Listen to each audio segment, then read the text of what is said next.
Ba, ba, ba, ba, ba.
Ba, ba, ba, ba, ba, ba, ba, ba.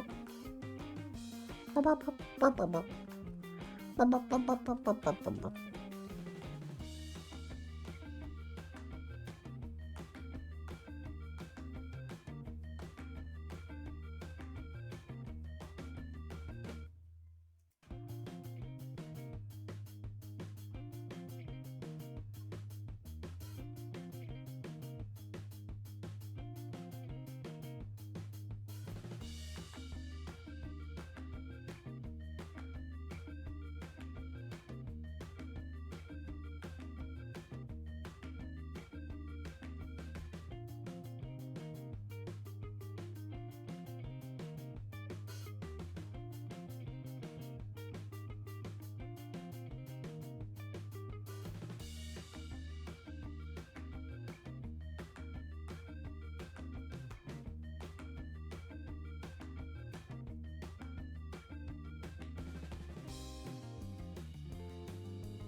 Ba, ba, ba, ba, ba, ba, ba, ba.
Howdy, howdy, welcome in, y'all. My name is Jordan. I am the Midwest Game Guy. Well, welcome in. I'm also known as MGG for short. Welcome in. We are back with the Mermaid Mass. The Rusty Lake Marathon is finished. And I do apologize for missing my planned streams of Star Mage's RPG Blue Skies 1. This past Saturday and Sunday, I was just either wiped, busy, mostly busy with family stuff, so I apologize for no stream on Saturday and Sunday, but it was a good recovery, as much as it could be, for the very, very busy family time we have going on with the kiddo here for 2 weeks straight. So we have the kiddo for, let's see, so we have the kiddo for about 2.5 more days after today. He'll be uh, with family next 2 days while I'm at work, and then Thursday, my wife and I will take him back to his bio dad's house or slash his school, and we'll meet the teacher for second grade and say bye bye to Bubby for about a week, and then we'll get him the weekend after next. So very busy. He's keeping us. He's keeping the energy up, that's for sure. But we appreciate him being here, and I'm glad my wife can definitely get some more time with the kiddo right before school starts. So, without further ado, let's get back into the Mermaid Mask. I think we should be able to finish it tonight. I am fairly certain we have a couple more people to do our suspicions against. I think 3 or 4 more people still. But for the most part, we found the first initial set of clues and everything. So I am excited to see where we go. I will turn this up because I know the voice acting needs.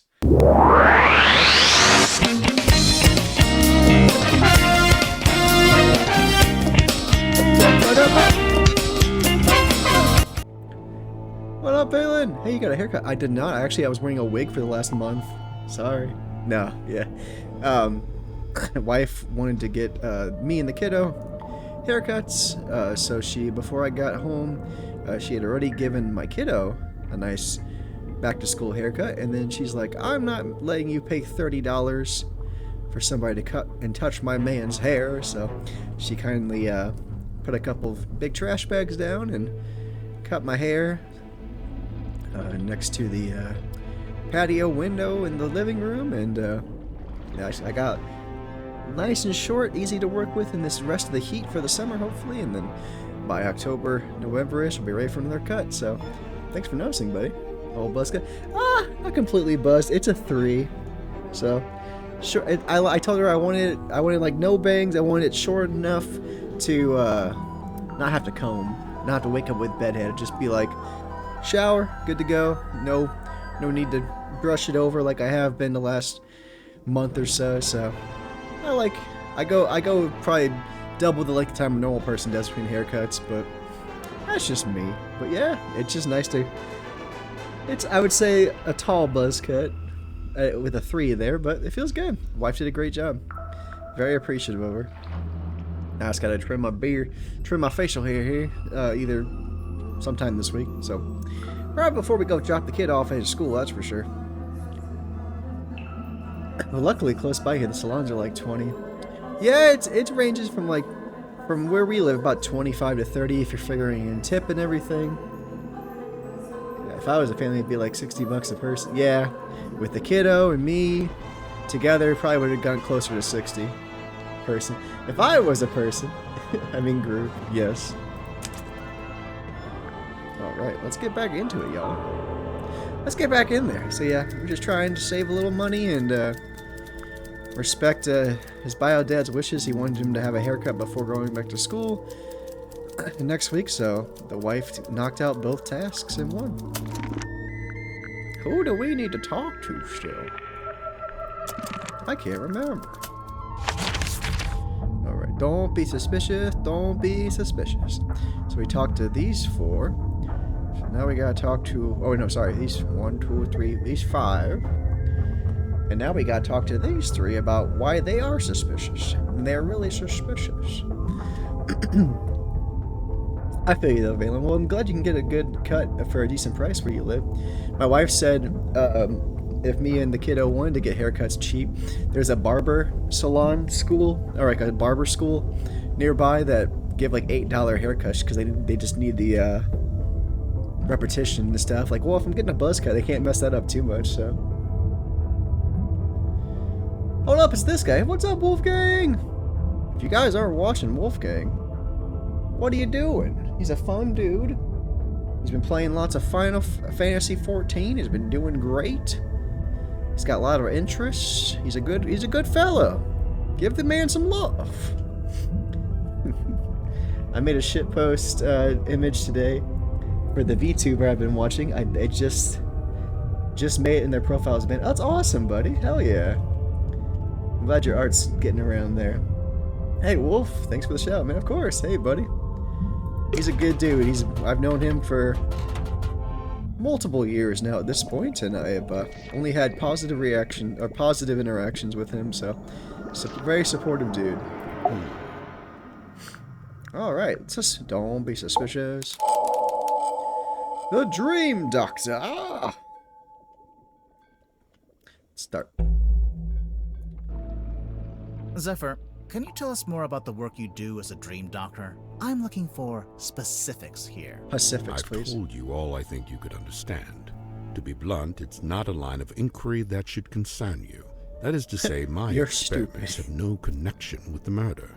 You say that, but we found something at the crime scene that we think belongs to you. Yeah. Specifically, something we think is related to your little dream experiments. Ooh. Well, I'm glad someone has had positive reactions with me. I don't have negative reactions with you. You're always very kind, and you give me gifts from time to time, and I'm very honored to be in your realm, my friend. Is it hex bottle? Nope. Nope. Okay. Some small thing related to Zephyr found on the floor of the crime scene. Oh! Of the crime scene? Shit, it's been a couple. Oh, the moon vial. Yeah, try. That has nothing to do with my research. What makes you so sure it even belongs to me? Let's see. Thursday, Friday. I go to a con, so my streak will most likely break. Tomorrow it will be 105 every stream. Yep, I don't plan to miss any streams this week, so hopefully I'll get you to 105. Hey, try what con? 2D con. Indie Video Nerd Con. Video Game Con. Indie Video Game / Nerd Con. That sounds fun. And you're just going to hang out, right? You're not plugging any art or game or anything. You're just kind of going there to have fun.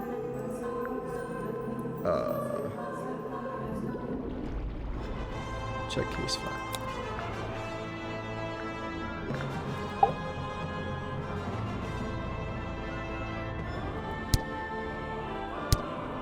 I want to say the moon. What makes you so sure it even belongs to me? The moon label? A moon label. Really? I'm gonna That try has that again. nothing to do with my research. What makes you so sure it even belongs to Nope, me? I think that's okay. You just have fun, buddy. Let's say the smell. Smell. According to Mariana Moon, the liquid from the Have bottle fun, of the man. sea You're gonna water have a good mixed with time there, 3 Valen. particular herbs. Mariana Moon's sense of smell knows no bounds, but I fail to see how this information connects it to me. I'm kind of hoping lightning strikes twice, because my dumbass was getting flirted with last time. I went, hell yeah. Get your flirt on, my friend. Hell yeah. The smell of that moon vial liquid connected to Zephyr. It's the hex bottle, right? The liquid in your hex bottle has the exact same 4 ingredients. Irrelevant. The X bottle isn't anything to do with my dream experiments either. So what is it? What's in the bottle?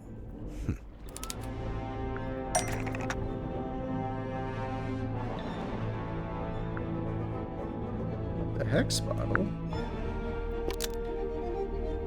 Which was 2024. I was more ignorant because I was coming out of a relationship. I think I'm ready to get. Hell yeah, buddy! Get out there and get your freak on. Get your freak on. The hex bottle.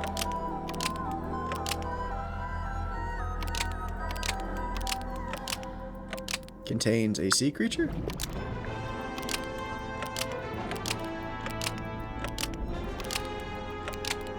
And it can talk. The hex bottle contains a sea creature, and it can talk. Almost. But maybe just change one thing. But it was stolen? The hex bottle Nope. contains a sea creature, Hey, but it was bud. stolen. Almost. But maybe just change one thing. Hi, Strack. How you doing, buddy? But it's dead? The hex bottle contains almost. So it must be a fake. Sup, Red? How's Strack doing? The hex bottle Nope, I don't play either. almost. What? So... It's asleep? The hex bottle contains a sea Regina. creature, and it's asleep. A sea creature? A sextopus. He's having all the sex. A sextopus. Sally, we've been over this. That's not what they're called. I saw the opportunity and I took it. A sea creature? A Soxopus. sextopus. Sally, we've been over this. That's not what they're called. Hi, Regina. Oh, I and saw the Strat. opportunity and I took it. A sea creature? Sea creature. Did I get the achievement? Did I get the achievement? Give me the achievement. We're calling it a sextopus.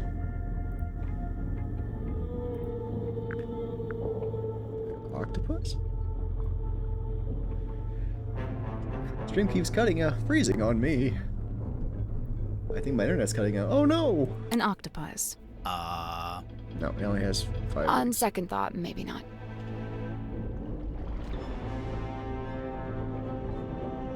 A sea creature? A hexapus. It's not called a hex bottle because there's a magic spell inside. It's called a hex bottle because there's a sleeping hexapus inside. Aww. His name is Hex. I've had him since I was a young boy. Aww. Not to be rude, but that must have been quite some time ago.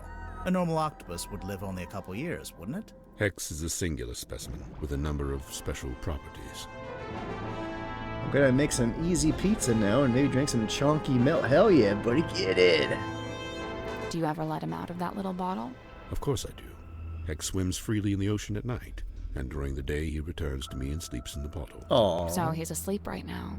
I knew he was related to your dream experiments. Who said anything about dreams? Nobody. But just looking at him, I think I know one of Hex's special properties, and it would explain why you'd be interested in the first place. Pattern?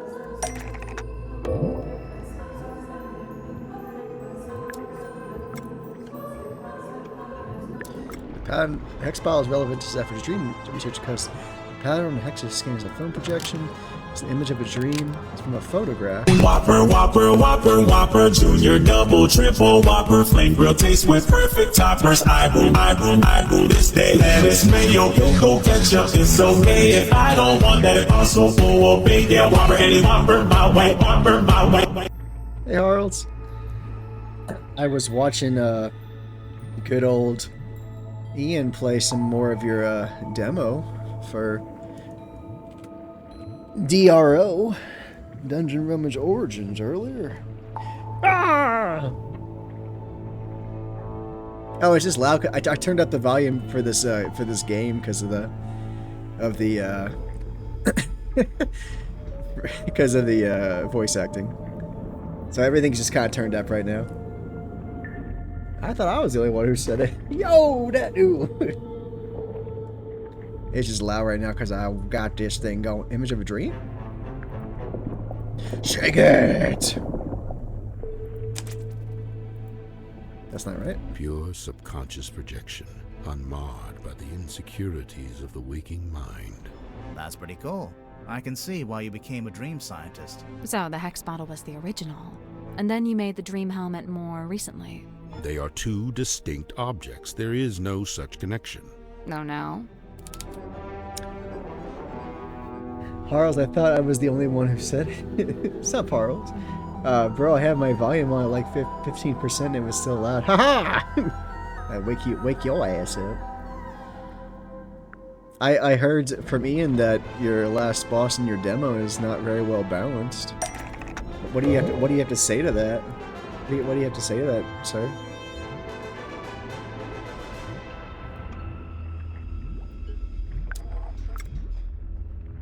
I'm just stirring the shits. Jump scare Whopper, big Whopper jump scare. Pattern Hex's skin is different to the.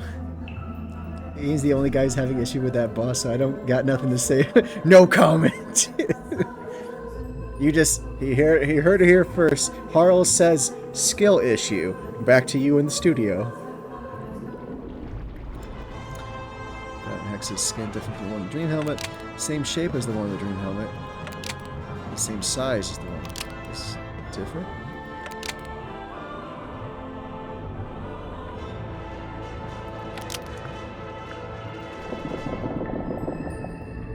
This is the right clue, but let's be... Same shape. This is the correct clue, but we need... Same size. This is the correct clue, but we need to choose the right part. What was it not? Oh, was it this thing?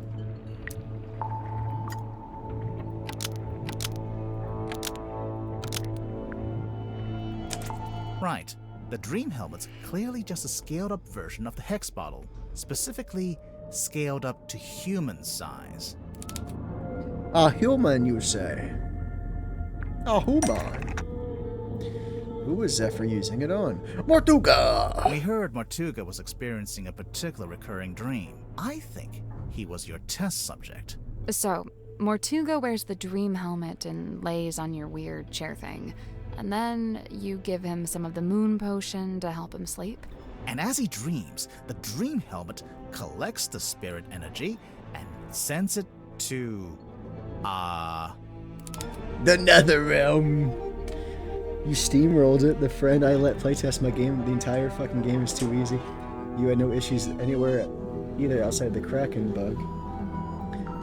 It's not a big sample size, of course. I'm sure more people will be having problems, but I guess it is what it is. I'm just being a goof. I like causing friction where there should be none. The evil humans. The evil human. Are you talking in the baby dog? Talking that doggy. She's a good girl. I love you, you're my best barber. Yeah, love you. Have fun. You guys getting ready for bed here soon? Sounds good. Can you close my door, please? Thank you. I love you.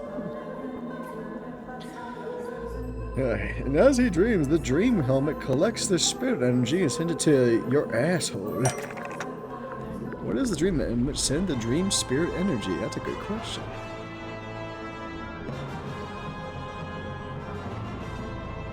Wife said get rid of that yee ass haircut and shaved it down. It's like, enough of your ugly ass. Time to cut it down.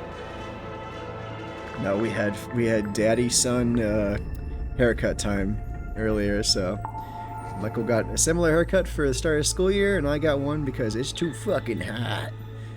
And and she wanted to save us like $50 to $60 by doing it at home.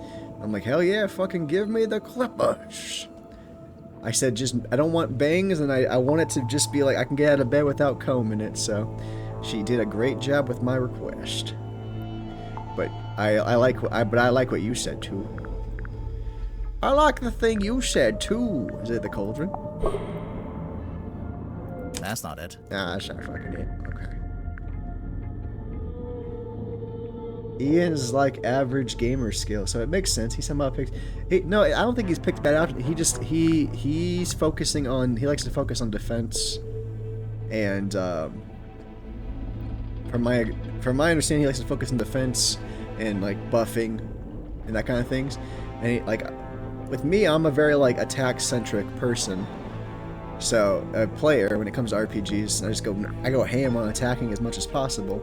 So I think that if Ian just devotes more than a majority of turns on attacking, he'll have better luck. But he did mention that he just likes to really hone in on defense. Where the fuck does the spirit energy go? Up your ass? Not the poster, not that. Not the painting. Fog ball?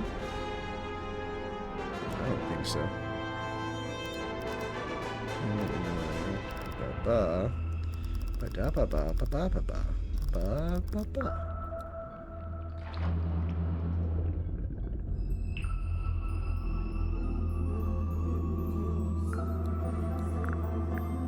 The black box.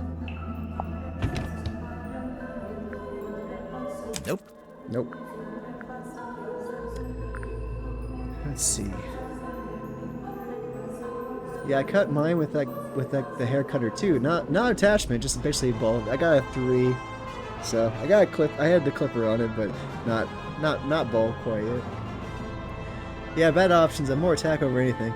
I said it before. Hone in on defense worked the entire game except for 2 enemies. You don't go hone in on defense on an enemy that deals more and more damage every turn. It's a basic DPS check. Gotta adapt. Like hitting all inputs is a bad idea with the Kraken until you break its shell. I mean, I cannot argue with you, Crater. Who the fuck? Who put the Is it really the fog ball? It is. The pair of goggles. This antenna transmits to, vibrates when it gets near, points in the direction of. It wires transmits to the fog ball. This metal part, this glass ball, this wooden base. And the fog ball violently explodes.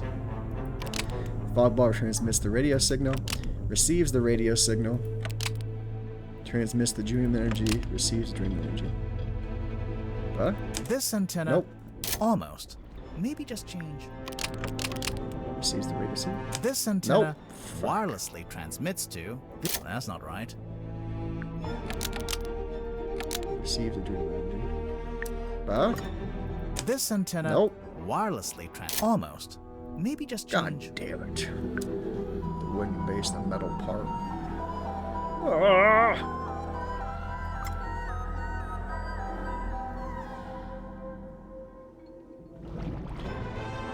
I think I remember you almost killing that turn 1 because you went full ham turn 1 on with the inputs in Core Knight mode. Form backlash damage almost ripped her to shreds. Hell yeah. I like fucking shit up. Let's see. Why is it's plugged into? What the fuck else is it? Power goggles, the funnel. It's gotta be that. It's gotta be the antenna. Glass ball. The ass ball. This metal part.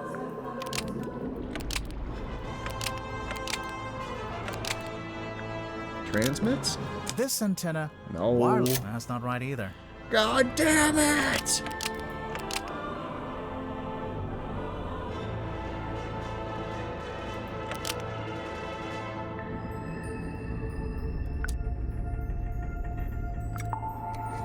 Oh.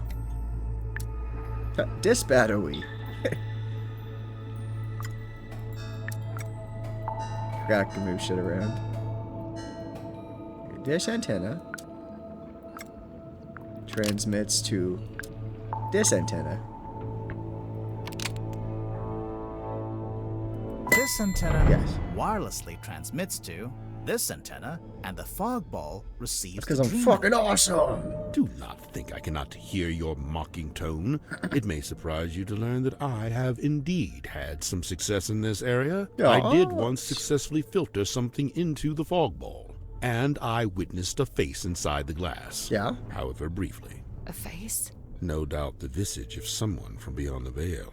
Unfortunately, I have been unable to consistently replicate it. Did you make a record of it? I thought I did, but I can't remember where.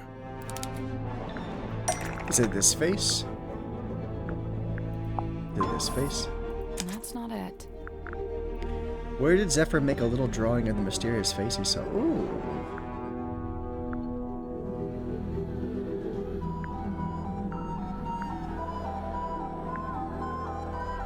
Is it the illusion poster?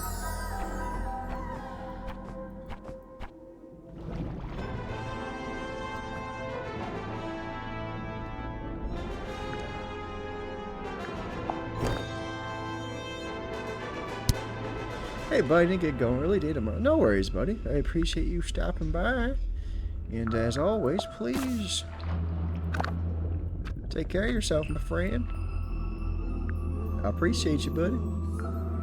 You all have a lovely night. If you aren't following me, what's give a follow? Thank you. Thanks, Wolfie. Appreciate you, bud.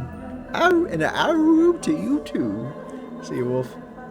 Have a good night. Peace. This little face. Zephyr made a drawing of this face. And he's seen it. Well, the fog ball is supposed to be like that face is the uncle, the dead uncle of Sim's performance. So There it is. Irrefutable evidence. Sorry to burst your bubble, Zephyr, but, the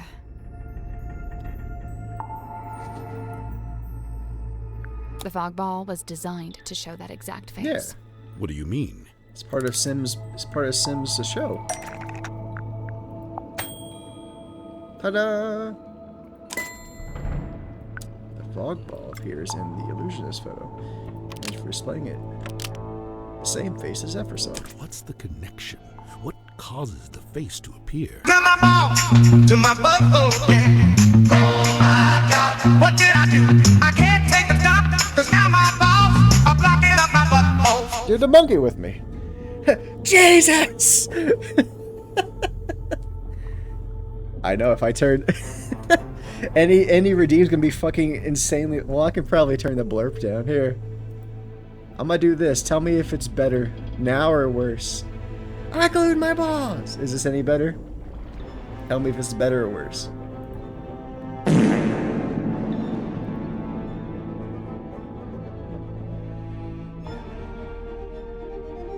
I got my balls to my butthole, yeah. Oh my God, what did I do? I can't take a stop, 'cause now my balls are blocking up my butthole. Keep it right there. A little louder, a little softer. Oh, I was just administrative assistant. Wait, what?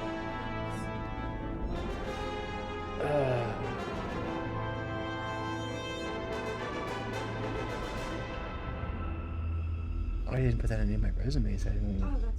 I would say like patient care coordinator, something like that, probably.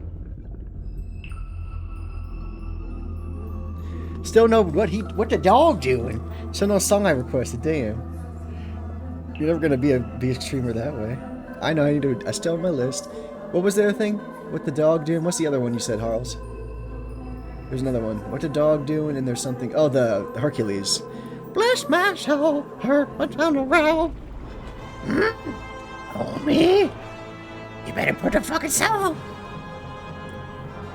I'll crunk with you, sweetie.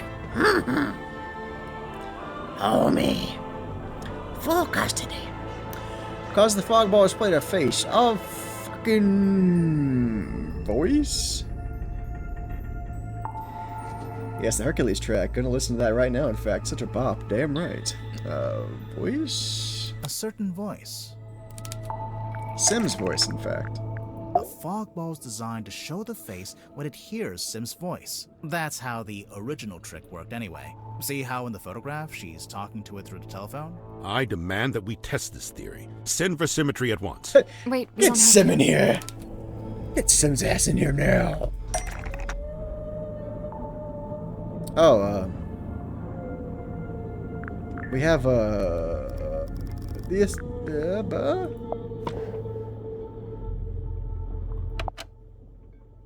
Come on, give it up. Just let me Hey, listen, why don't... The stargazing girl stares into the ink-black void. Upon We have a recording of Sim's voice right here. the stargazing girl stares into the ink-black void. Upon her trembling lips, a question born. I don't say this to be cruel, but it seems like your dream experiments are, inconclusive. I'm just glad to have some clarity about what they actually are. And as far as I can tell, it all seems pretty harmless. Right, and the moon potion. As you said, merely an herbal tincture. But then why was it found at the crime scene? That I do not know. Do you know if Motuka had any on him? Did he ever borrow a bottle from you? It's a possibility. what up, No-Net? Good to see you, my friend. How do? How do, you wonderful person, you?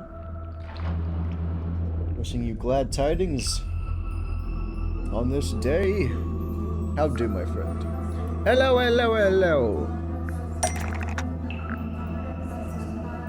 Me do good. How, everyone? I made it through Monday without quitting my job, so I'd say that's a positive. Stream's good. We got the usual suspects up here, just chilling. We're working on. Hey, it's a W, right? We're working on possibly finishing the mystery of the Mermaid Mask Detective Grimoire game. So, getting back to my normal schedule of visual novels, point and clicks, platformers, RPG games this week as normal. Lots of variety after finishing out the Rusty Lake Marathon the last 2 weeks. So, Back to our normal scheduled program. We have to suggest that Mortigo take one of Zephyr's moon vials. Maybe. Nice. Nice. Thanks, buddy. How's your week going? How was your week? How was your weekend? And how'd your week? Blah, blah, blah. How did your weekend end up? Did you have a nice rest of your weekend after I saw you? I think Friday on stream. Gosh darn! What the frick? The moon. The moon.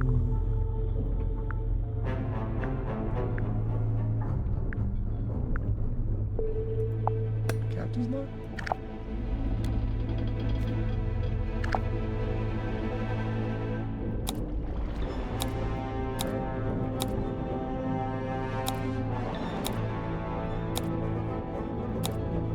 Nope, not that one. Pretty good. I played Simsala Room until 2 a.m. yesterday, so it was an absolute win. Oh, hell yeah, buddy. How'd you enjoy it?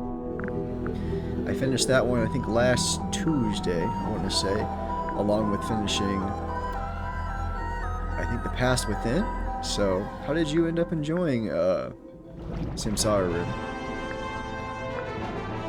What the frick?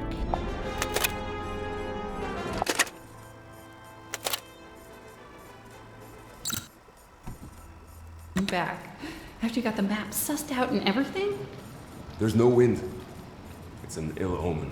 Oh my god, Magnus, you're Played so the game 3 dramatic. times. I loved it every time. All I need you Nice. to do is steer, alright? Oh, this I'll handle the scary stuff. Felicia. You can't change my mind, sorry. art style I and spent voice too long acting is planning great this. in these games. I Anyway, love these we'll be games. there in a few hours. Beware, exactly. Right. I didn't really explain it yet, huh?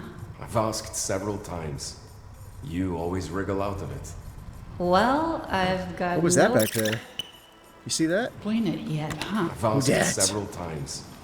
You always wriggle out of it. Well, I've got nowhere to wriggle now, do I? Wriggle me harder, daddy. Yeah, I highly recommend that if you like more mystery stuff, more point clicky with lots of voice acting and some similar style art. The Detective Grimoire series on Steam's really great. Daddy, yes! Oh, wriggle me harder. If you look up Detective Grimoire on Steam, Secret of the Swamp is great. And then the next one after that on Steam is Tangle Tower. And then this is the next one in the series on Steam, the Mermaid Mask. It had like an older Flash game from the mid-2000s, just called Detective Grimoire as well. It's short comparatively, and the art style is a little bit different. Especially, you'll notice too if you do play Detective Grimoire, just the first Detective Grimoire on Steam. It's also got a slightly different art style, but same voice actors for the main character and everything. So, and you might notice some like voice actors of like famous YouTubers and stuff like that. So, yeah, no, I highly recommend this to anybody who likes point and click detective games. Very fun. Yeah. So yeah, Detective Grimoire series, highly recommend. It's by Super Flash Bros. Or SFB Games. Okay, let's get that toga tag. What did it suggest he took the fucking moon vial? Not the sun tablet. Cauldron?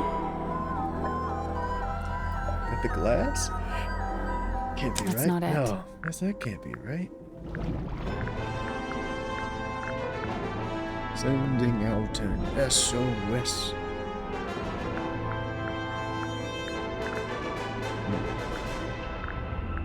Nothing in the pocketbook, right?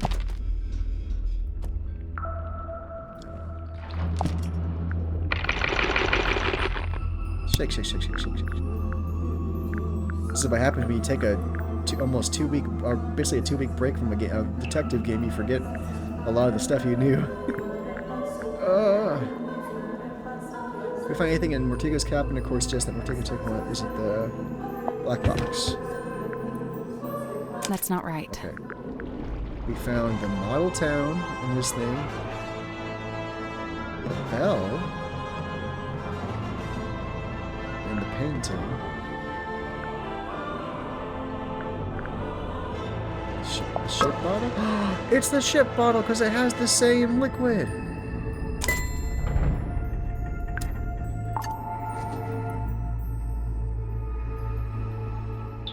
Well, that's interesting. Pokecat. Time to take escape. No! Oh, I guess I'm out of Poke. Time to Poke Shop. Pokemon Go to the polls. This is the correct clue, but we need to choose the right. I did. Tortuga had the sea.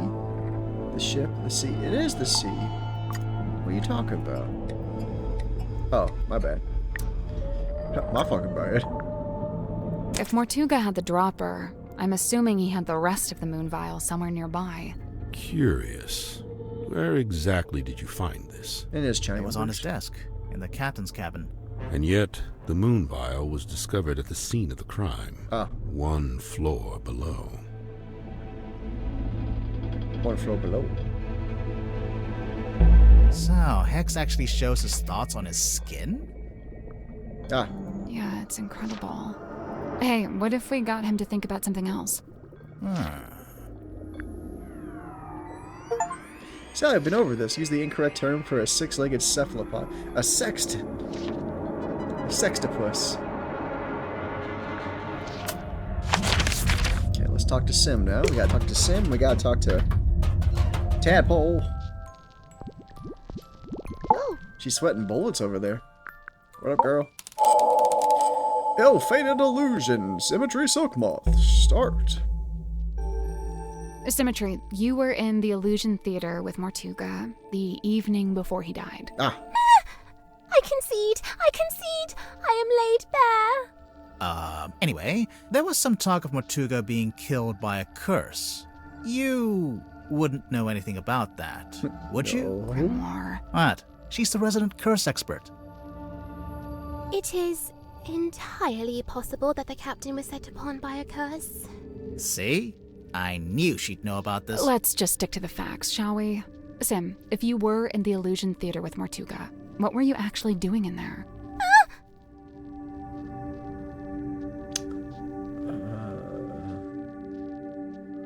I imagine a performance, right? A performance. Like a magic act? A foolish act. A callous indulgence through and through.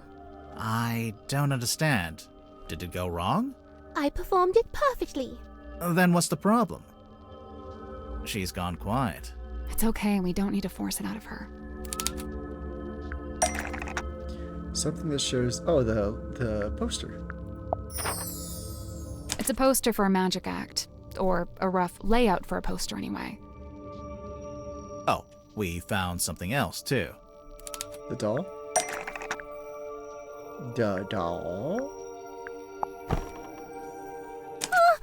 Sweet sister inanimate, I implore you, leave her be. Her hands are clean. Leave her. Doll is a gift from Mortuga. The doll is a prop used in magic tricks. Doll left behind. The doll is a prop used in magic tricks. What kind of magic trick would need a life-size doll? Any trick where you need a double, obviously. Yeah.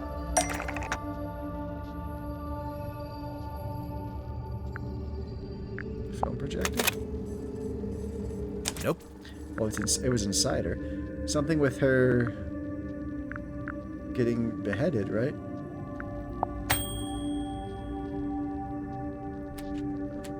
Nope.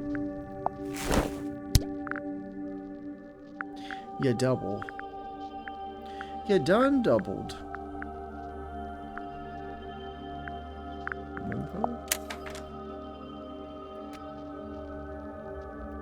No? Nope.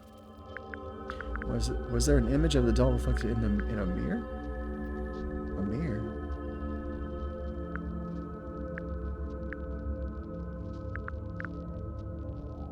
Well, SpongeBob.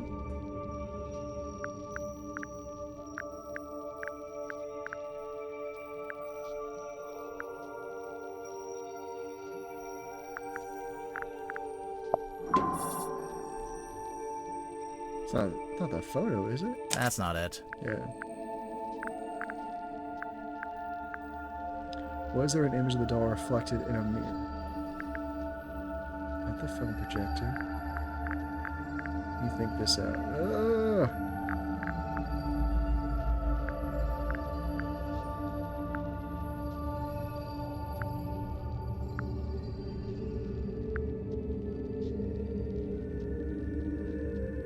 fog ball? That face? Nope. Nope, not the fog ball. Okay.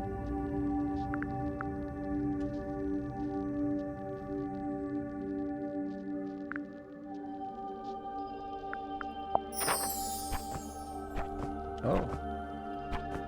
The other side of the poster we just had. Okay. My bad. There we go. Sim and her reflection. And her reflection suggests him use a doll to double. Your magic act, Lady of the Looking Glass.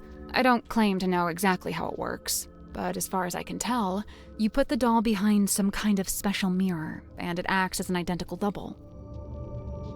Lady of the Looking Glass is a thing of the past.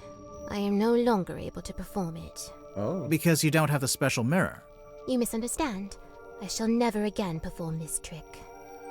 But why not? Why not? Oh.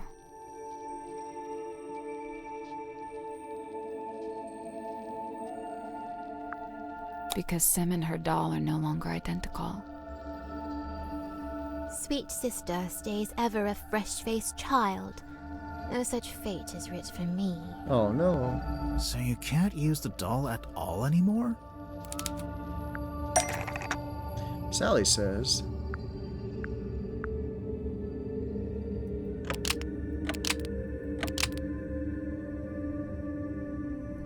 Symmetry.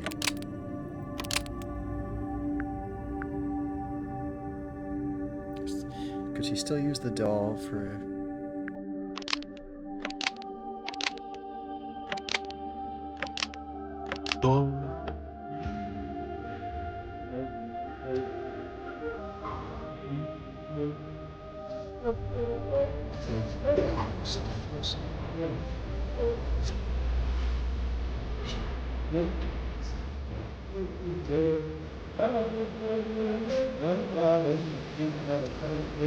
Wait.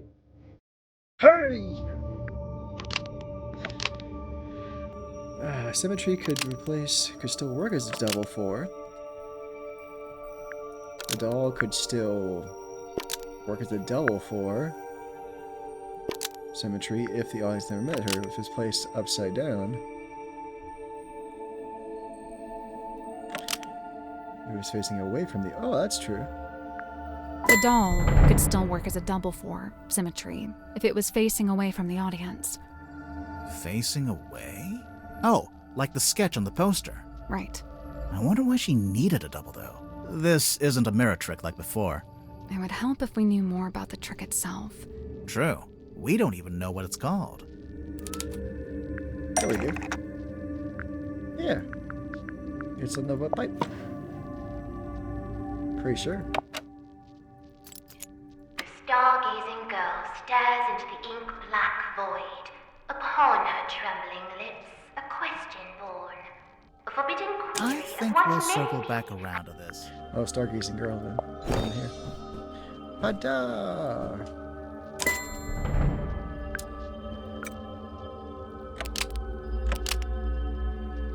The stargazing girl. Says it right there. Besmirched by my own penmanship. Truly the folly of man. Squeak. Why would the title be written on the sailcloth? I'm pretty sure she used it during the magic act.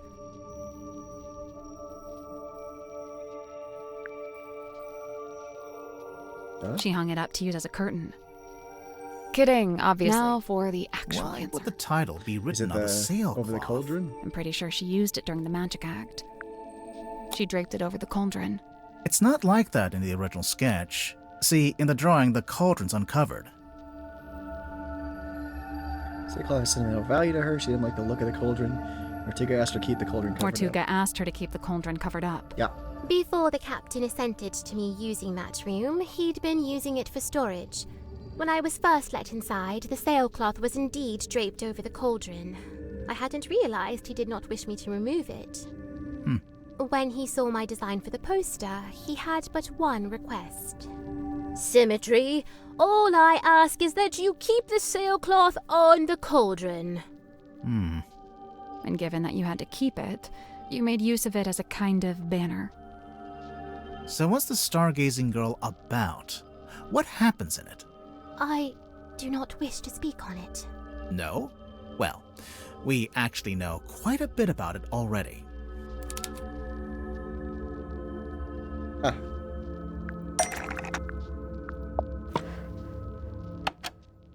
Come on, give it up. Just let me take it. The stargazing girl stares into the ink-black void. Upon her trembling lips, a question born. A forbidden query of what may be and what may not be. The void, unyielding to the girl's plight, stares back. It speaks. Close your eyes, my love, and be still, for this is the end and the beginning. Ah. Oh! How can this be? Mariana Moon was in the bilge at the time. I guess the sound traveled down through the open vent. Her pipe is a dictaphone. Dang. So the first Dang. voice belongs to Sim, and then there's a second voice, a woman's voice.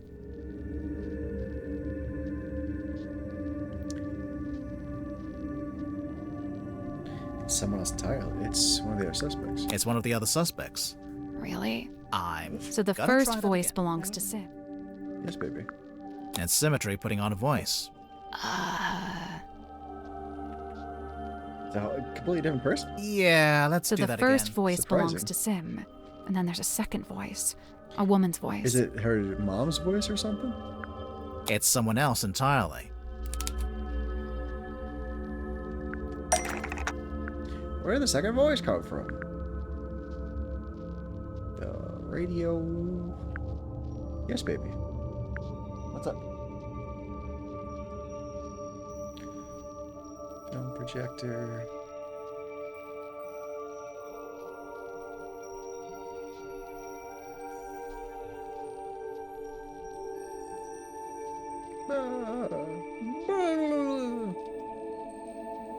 Let's see, the radio maybe, or the small projector? This film matches up to the audio from the pipe recording.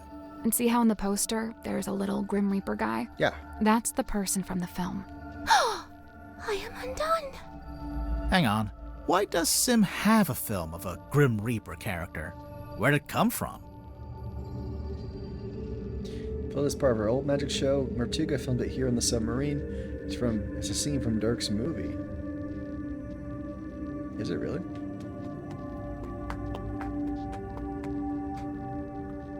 Ow. What did Dirk say? Ow! Ah, what's up?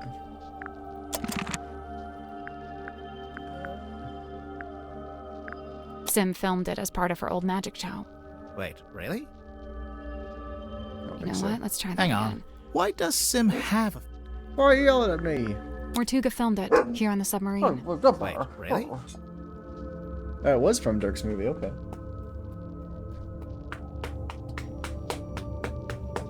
Why you yelling at me? Pat your booty? Pat your booty? Why are you yelling at me, You know dog? what? Let's try that Hang again. on. Why does Sim have a film of a Grim Reaper character? Where'd it come from? Why you roughing and guffing? Why you effing and jeffing? It's a scene from Dirk's movie. Oh, is it one of the toys?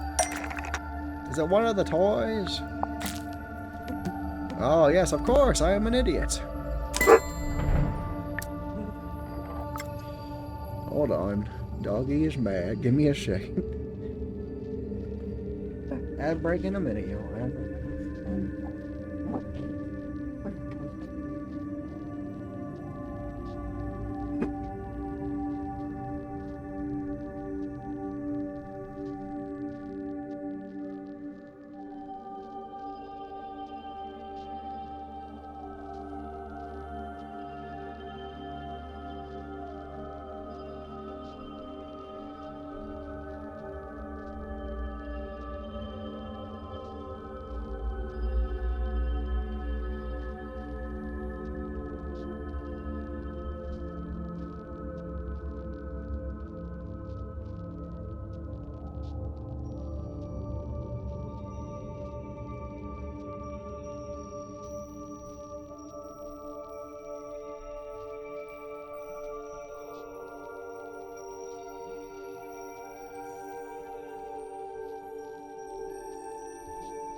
Where'd the dog be yelling at me? Alright, sorry about that. I'm back.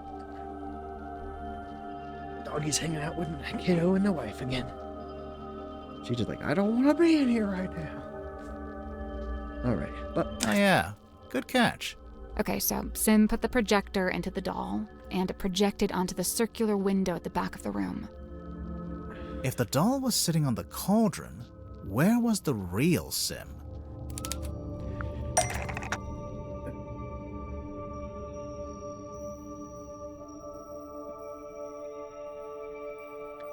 In here?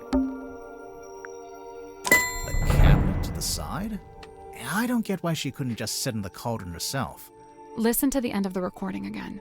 Close your eyes. Oh, it's the head thing. And be still, for this is the end and the beginning. Right at the end, it sounds like something falls onto the floor. Something solid.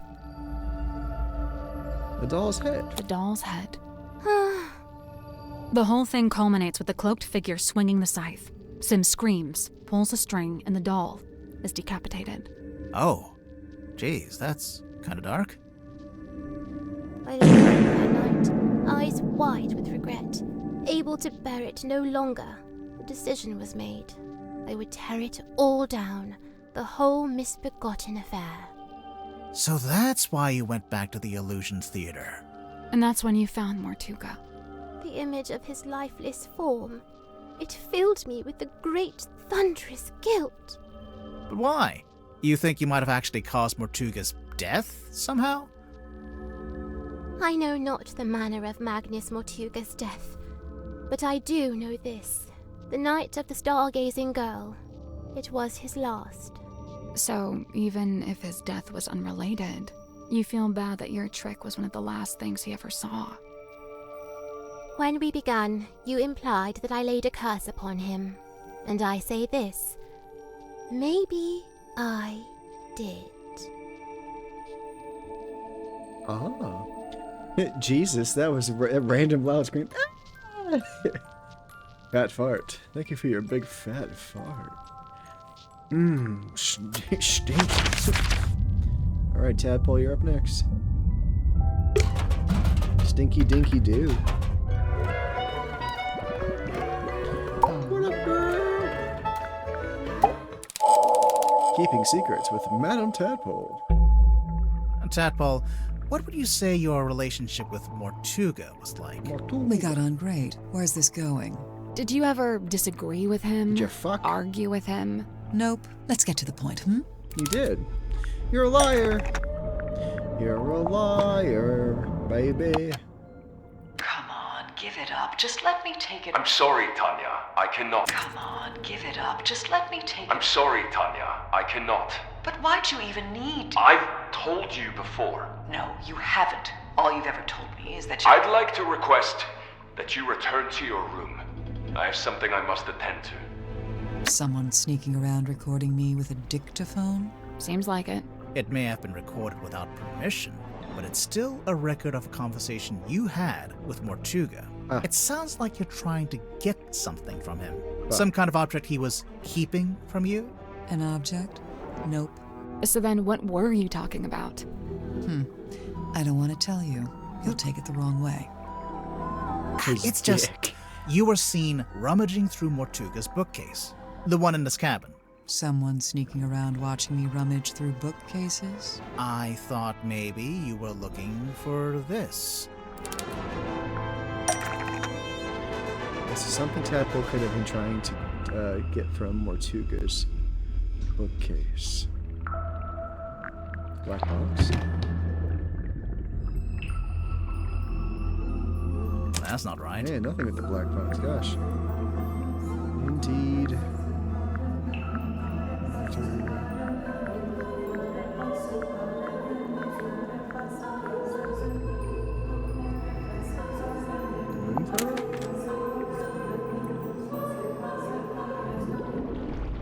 No.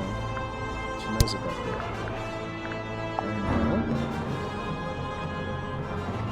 Nope. Okay, not that.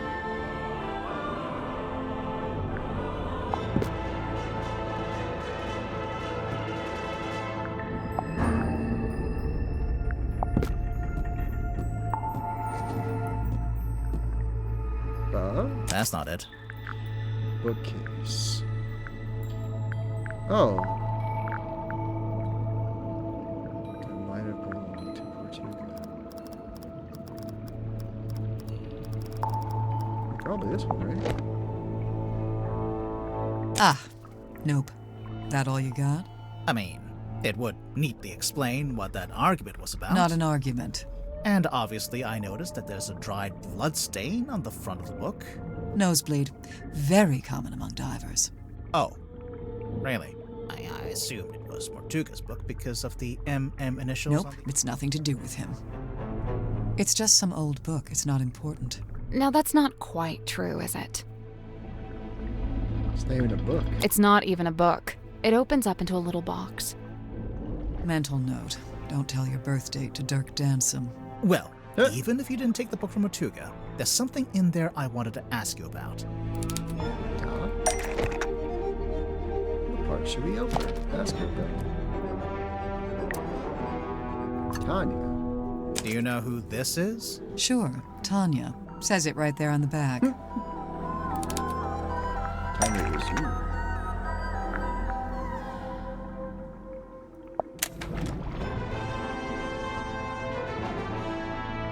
Oh, the diving. The diving license. It says Tanya right there. Papa. We heard you used to be a rescue diver. Mental note. Don't share any personal information with Dirk Dansom. Hey, they spelled your name wrong. It says Tapdole. Oh, unless... Yeah, that's my real surname. Tadpole begun as a stage name, but now I just wear it as my name. Right, sorry. Makes sense. A stage name, huh? So the book contains photos of these 3 women, one of whom we've established is you, Tadpole, since it has your old name written on the back. What of it? These Tadpole stole the book from Mortuga. It probably means there should be other records in the book. It means the book didn't originally belong to Tadpole.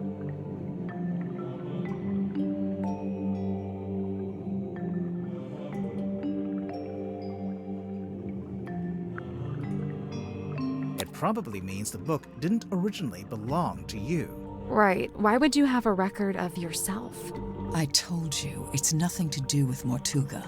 So who does it belong to? Nobody. We need a clue to compare with the pocketbook. Something to suggest who the original owner was. Something that shows the original owner of the bloodstained pocketbook.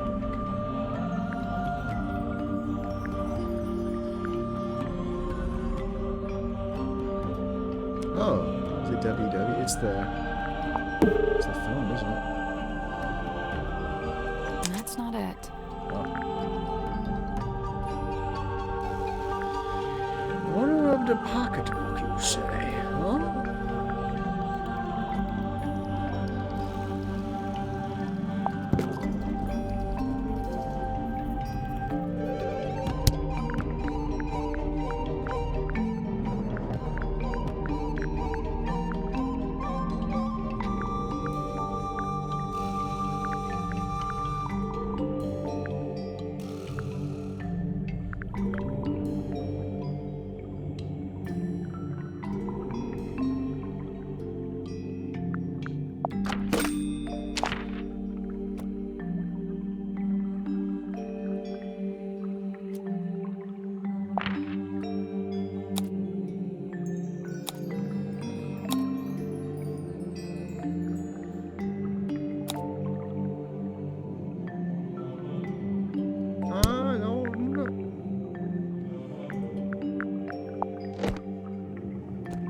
Photograph. Oh, is it that big dude in the photograph? Is it that dude?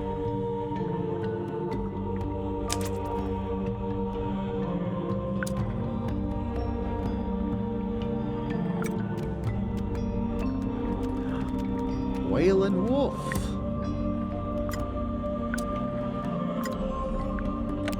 Is a engraving of.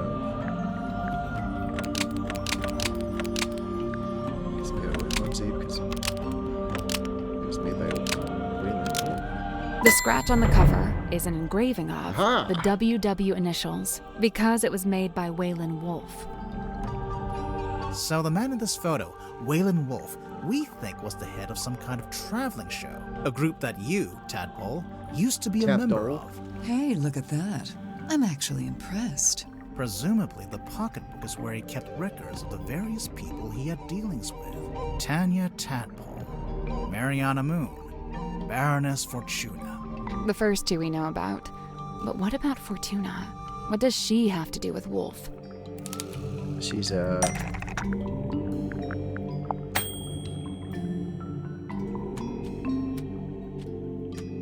Oh, the map, right? Fortuna Hall. That kinda does make sense, but it's not quite. That wasn't too bad, but you're actually an idiot? Go fuck yourself? Sorry about that.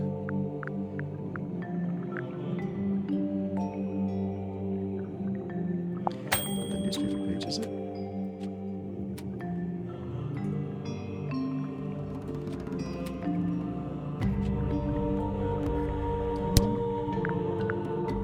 Something to do with the town, though.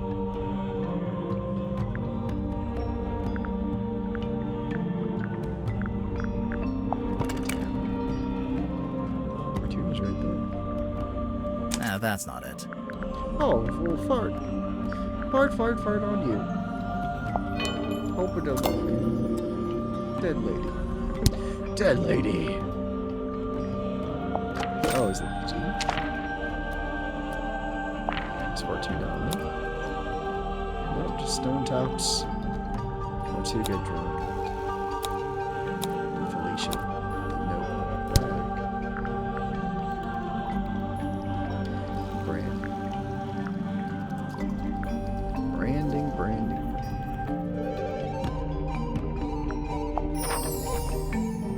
Oh, here we go. There we go. Right there. Baroness Fortuna owns the Fortuna Hall Theater in Silkworm on Sea. We actually passed it on the way to the Stonetop Inn. It's all boarded up now. Perhaps Wolf's traveling performers came through Silkworm on Sea at one point, and perhaps some of them never left. It might be why Madame Tadpole's in this part of the world in the first place. So, if the pocketbook originally belonged to Waylon Wolf, Tadpole, how did you end up with it? I took it from him. I assure you, he doesn't need it anymore. Wait, so it really doesn't have anything to do with Mortuga. But in that case, what was that argument about? Not an argument. Come on, give it up. Just let me take it. I'm sorry, Tanya. I cannot. But why'd you even need to? I've told you before. No, you haven't. All you've ever told me is that you're... Right, fine, I'll tell you. But you better not get all excited. Okay. I was trying to convince him to leave the submarine and give up the captaincy to me. What? Not because I wanted to be captain, but because I could tell Magnus didn't. I believe his tenure on board the submarine was some kind of self-imposed punishment. But I thought maybe he'd suffered enough. Maybe he deserved another shot at... At what? At whatever it is he actually wanted. That's nice of you. I think it's finally time to make our report. To Cynthia. She'll be thrilled. Here we go.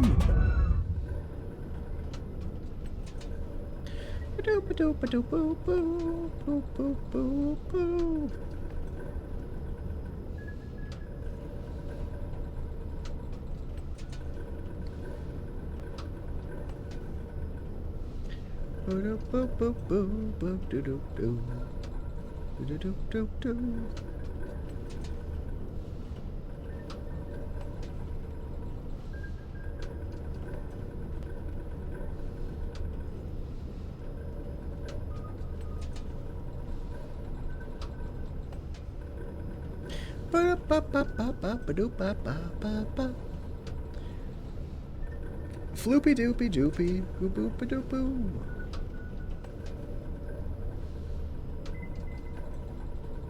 Making sure I didn't miss anything.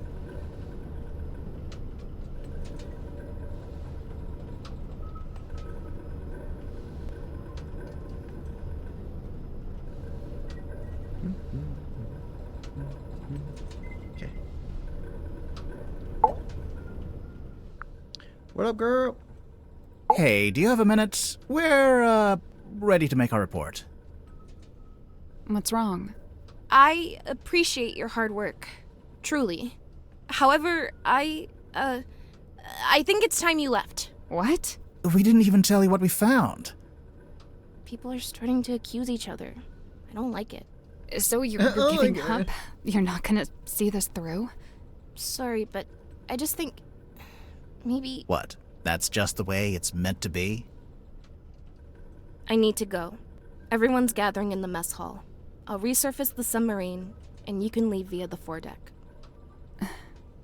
I guess we'd better go. The fuck?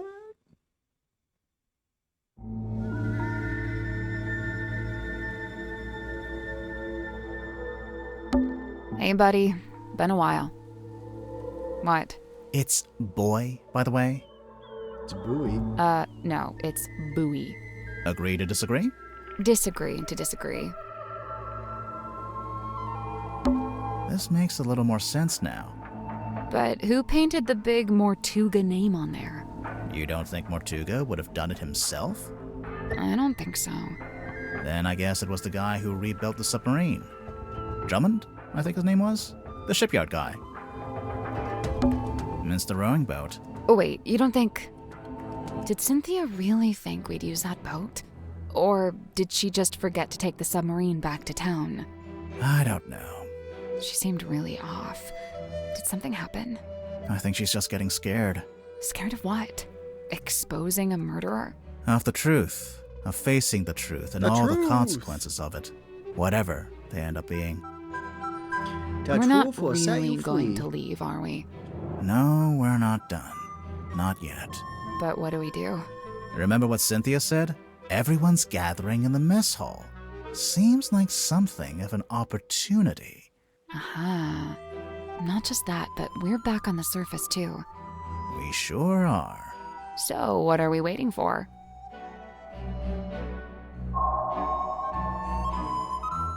Secrets of the Mortuga submarine.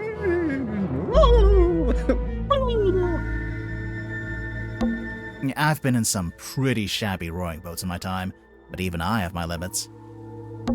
Missed the aft deck. Hey, we forgot to go check it out. We didn't forget. It was underwater until about 2 minutes ago.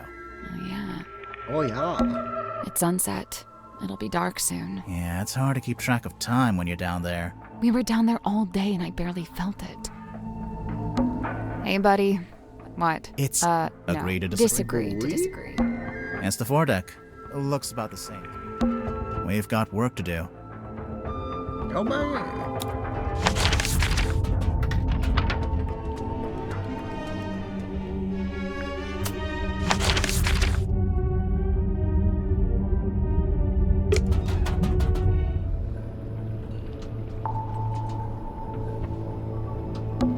Now Cynthia's not here, we can finally take a closer look at that jacket.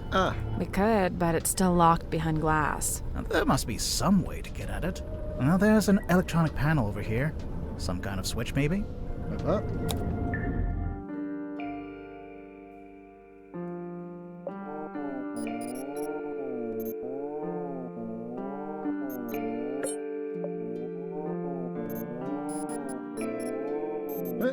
Interesting.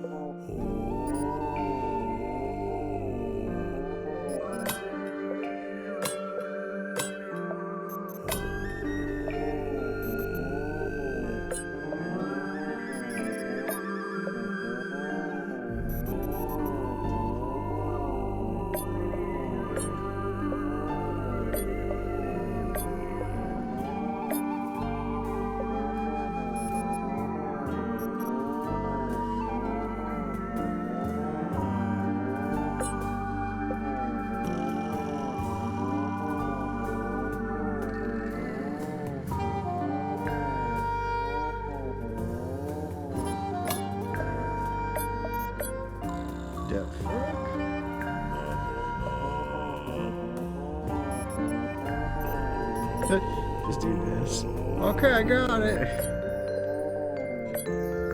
That's not it. So we've got to move the 6 panels to cover up the circuit board. There's a way to rotate them too, but it's kind of indirect. Wait,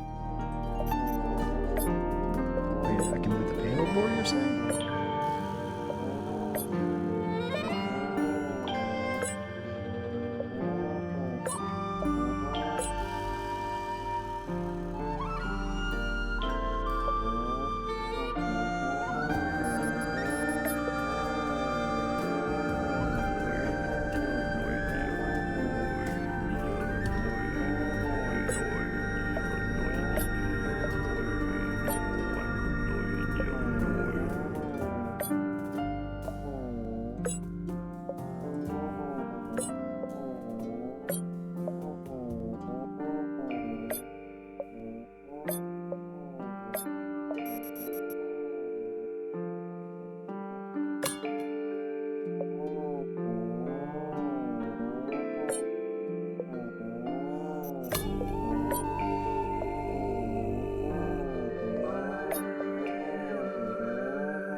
That's wrong. Each panel's connected to a smaller circular part, but we don't need those to cover the circuit board. No, but we can use them to change the angle of the panels they're connected to.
Did you figure it out?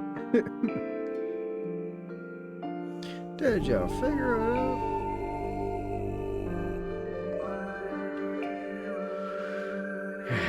Let's just try this again. It makes them move things around.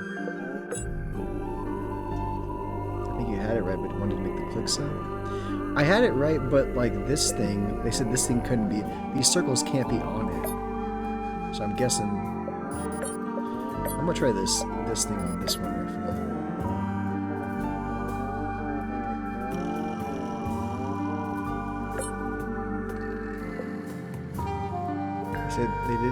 They didn't say it can't be on it. That's what I thought they were trying to say before.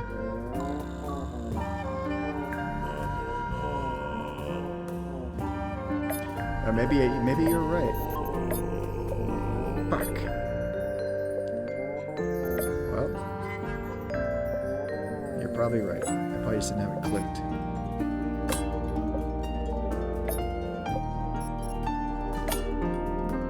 I need that sound. Okay. You're right. You're right. I should have just listened to you. Gotta listen for that click sound. Or the real click sound. Where is it?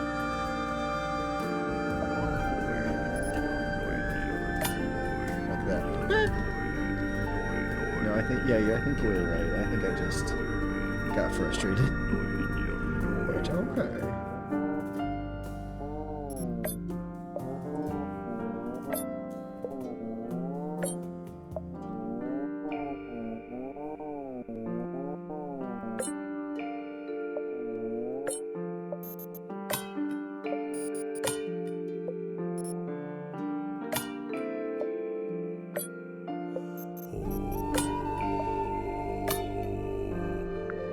Hey! You were right, Harles. I think I just didn't have one click in. I'm impressed. You are correct. I've been dying to check in the pockets of this thing. Check the pockets! Oh, hey, there's something bulky in here. Ooh, it's a radio. A radio! It's just like that one we found in the captain's cabin. Well, almost. Hey, it's the other radio. Is that between Cynthia and her mom?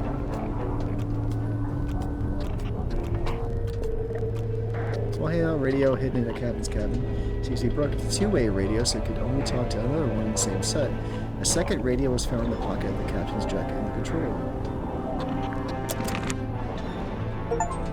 Reunite the two handheld radios. Captain's jacket.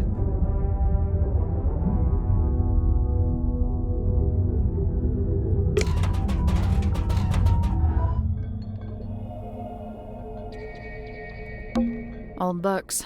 I smell. That's what old books smell Really? like. Do you not own any old books? Never doubt the orc. No. My mistake, my friend. I'm sorry, my friend. Hello? Hex? Is he still asleep? Hello. Sorry, you startled me. Hex is my friend. I may be of help. His thoughts and memories are wrought visible upon his skin. Surely you wish for him to think upon the last time he saw Magnus Mortuga. Yes. Yeah, sounds good. Yes! What's she doing? She's just tapping the glass. Shh. Like the girl from Finding Nemo just smashing that glass. It is done. Thanks. I was never here. Bye, Sim. Wait, where'd she go? Never mind that. Take a look at this.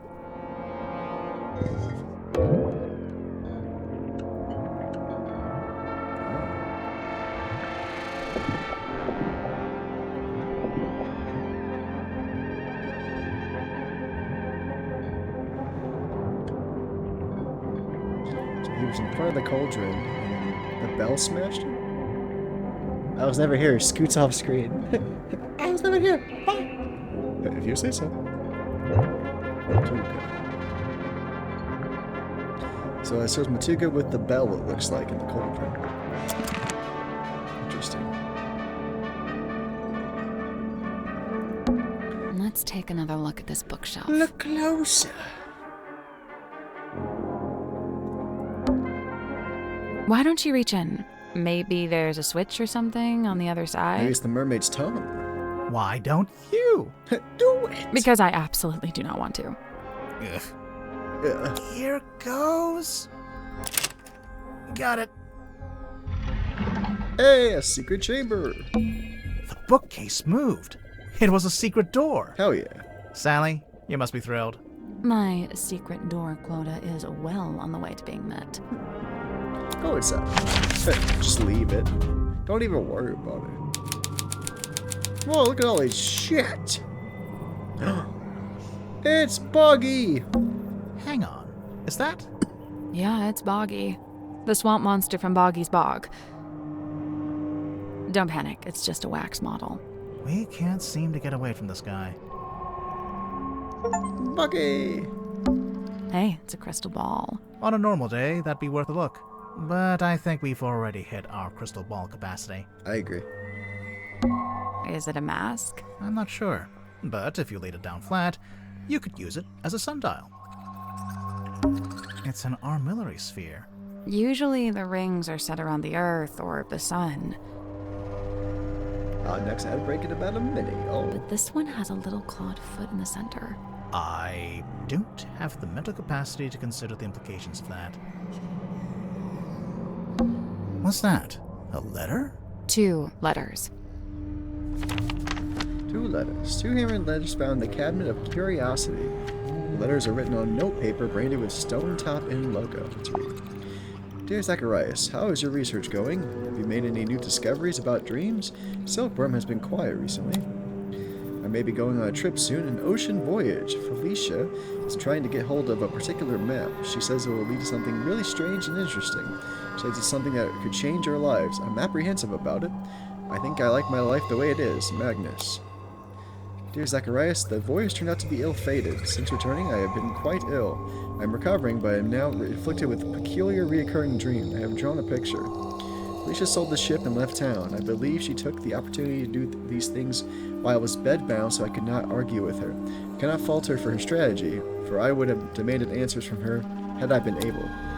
In pursuit of the answers I seek, I have entered into a peculiar agreement, and soon I too will be leaving town. In fact, I'll be staying on board a submarine for a time. The reason for this letter, I'd like to request that you accompany me on this venture. You can bring your equipment and continue your studies on board. There's plenty of space, and the voyage may even afford you unique research opportunities. If you're willing, return to Silkworm as soon as possible. When you arrive, I shall already be housed on the submarine moored in the dock. Important, go to the Stone Top Inn and retrieve the large stone cauldron from the cellar. Conceal it amongst your supplies and bring them all on board at the same time. I'll meet you on board. You can set up in what is currently the infirmary. I shall take the cauldron from you a little later on. Magnus. Interesting. Read through Zephyr's letters. Trinkets.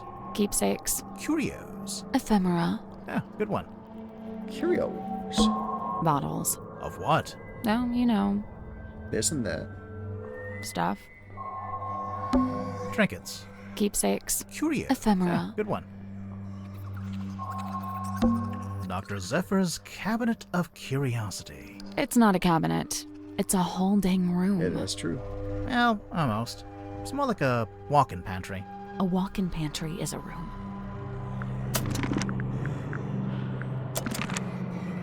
Oddities. Knickknacks. Doodads. Assorted anomalous artifacts. Nice. Nice. Oddities. Knickknacks. Doodads. Assorted. So, it's a unicorn skull? Slow down. Could just be a narwhal. A narwhal's horn is on the end of its nose. Oh, yeah. Unicorn it is. Narwhals, narwhals. I don't know what this is, but I can't seem to look away. Sally. Hmm? You are getting hypnotized. Really? Cool. Sally. This looks like one of those metal masks they used to make prisoners wear. When did they do that? You know, the olden times. The old days. Right. The Man in the Iron Mask by Leonardo DiCaprio. Oddities. Knickknacks. Doodads. Oddities. Sort Doodads. Is that what I think it is? I want to take a closer look at it, but it's locked behind glass. There's a bunch of little skulls down here. Let's look. Look closer.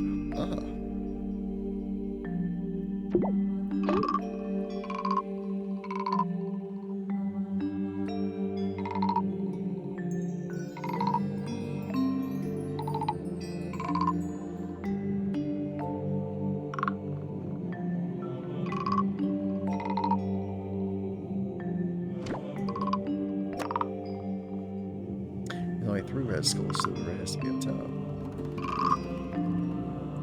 Let's see. Pointy nose.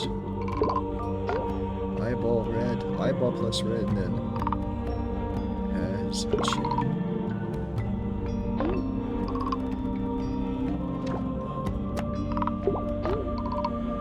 Everything with eyeballs should go here. So eyeball with horn. Eyeball shakes.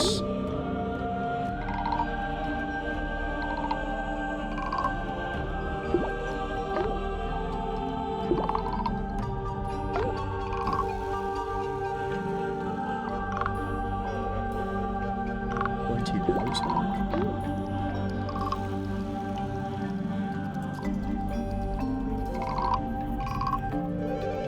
The shaky ones.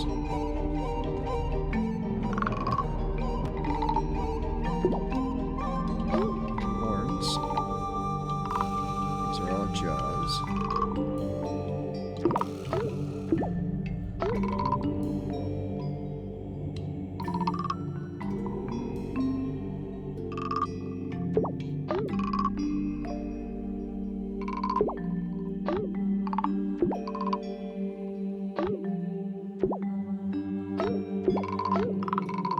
Nope.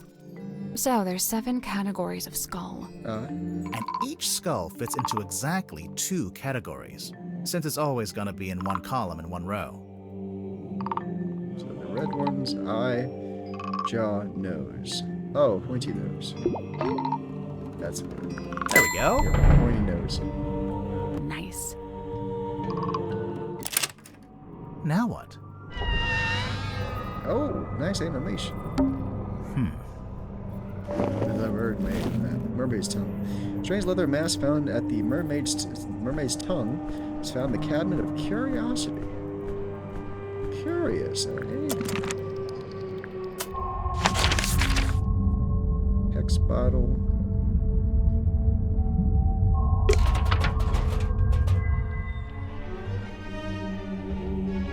Anything to look at.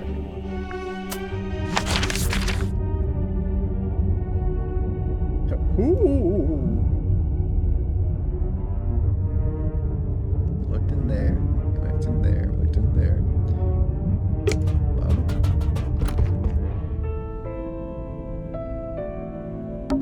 It's a treasure chest. Someone's peeking out. Hello? Oh, it's a radio. My bad. So we have the radio. That's it? What? It's just going to hang in the middle of the room? You can reach it, can't you? Yeah, but... Then I don't see the problem. Why are you complaining? There must be a way to get this open. We'll just have to hope we stumble across the answers somewhere else. I wonder if there was something we missed in Mariana's room. You know, the cargo hold? We'll check. I guess now we can get outside.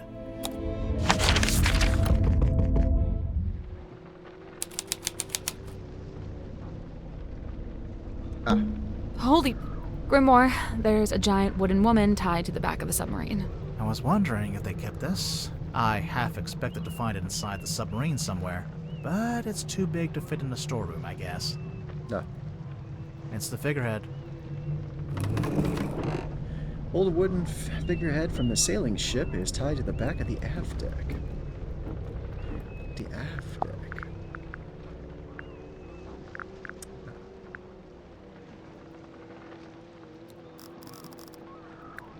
is about.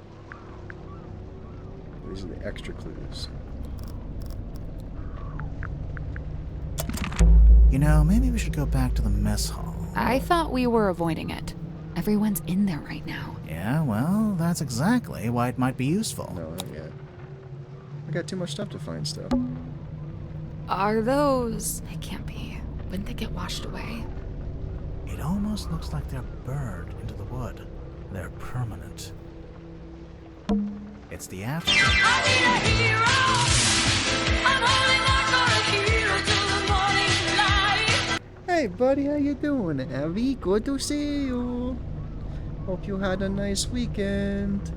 Hiya. Did your did the indie thing happen yet? Did the video happen yet? You said the 15th, and that was Saturday, yeah? Did that happen? I didn't remember seeing anything about it. Did it get moved again? Or was it moved? I forgot.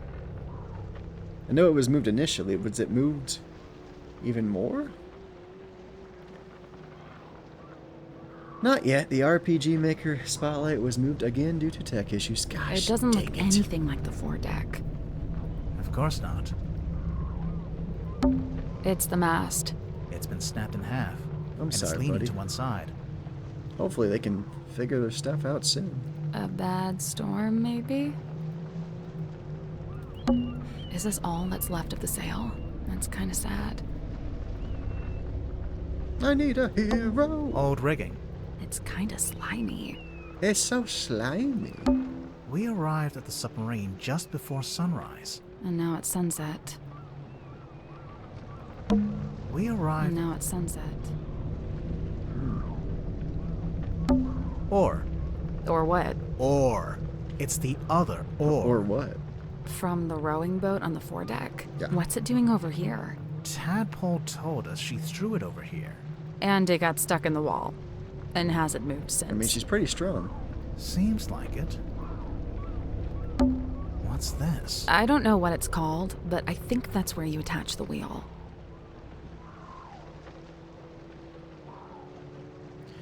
This is copied from Nick's post earlier in regards to the Spotlight. Summer Spotlight features 15 games in it, including a small Paradox update as one of them. And RPG Maker Spotlights have a new home. Please subscribe to Skeleton Crew Spotlight if you exclusively want to see these presentations and not my own projects. This is where all future Spotlights will be presented. Okay. Once again, I am beyond angry that this isn't working.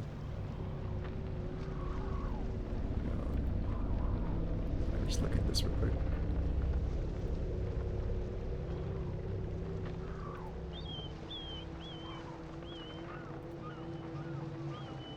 Okay, so the channel doesn't have any content yet.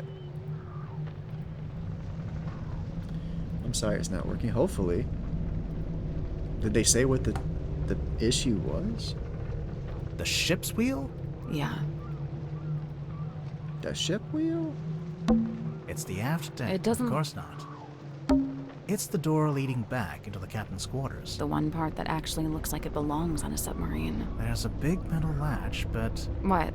It just seems odd that you'd be able to latch the door from the outside. Right? Huh. Especially for a submarine. Stairs? It's the aft deck. It doesn't... Of course not. We arrived at the submarine. And now it's sunset. It's the aft deck. It doesn't... Of course not. I think we got everything out here. The railing's been destroyed here. Something crushed it. Looks like it happened ages ago. This is what he said in regards to the cause. For some reason, Google Drive and my phone has not let me download all of the trailers that had been submitted to me. Even the ones that are in folders don't let me extract the folder and upload the extracted video files. I'm extremely upset, angry, and heartbroken. I won't be shocked if I lost a lot of you guys' trust, and for that I sincerely apologize. I need this spotlight out before the end of August. Well, hopefully they're working on it. There has to be a way to open those files. They never repaired it. Or the drives. It's the aft deck. It doesn't... Of course not. It's the mast It's been of that. There has to be some kind of fix. I feel for him. I understand the frustration too, but I would be would be super frustrated as well if I was in their position and disheartened. But there has to be something they can do, or I don't know. That's an interesting problem to have, but I feel like there has to be. What? You just said something. No, I didn't. No, I didn't. But never mind. Happy guy, oh just a happy big guy, oh just a look at that, a happy, oh the happy dog, oh just a happy dog, get my happy. You want me to get Mad Dog? You want me to go get the Mad Dog?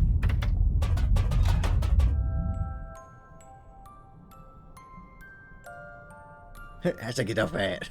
I'll go get her. I can get that dog, don't worry. Uno momento, por favor. Let me just see how I'm doing on my achievements. We need 4 more.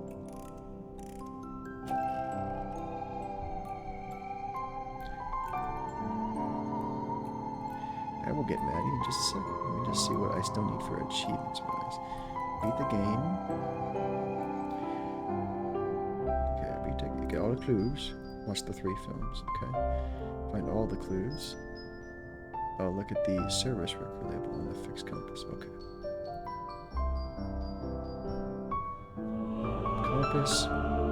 Get the rest of the clues. Beat the game. And watch the rest of the films. Alright, I'm gonna go get Maddie. Thank you, Abby. Appreciate you.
To be in the RPG Maker Discord windows.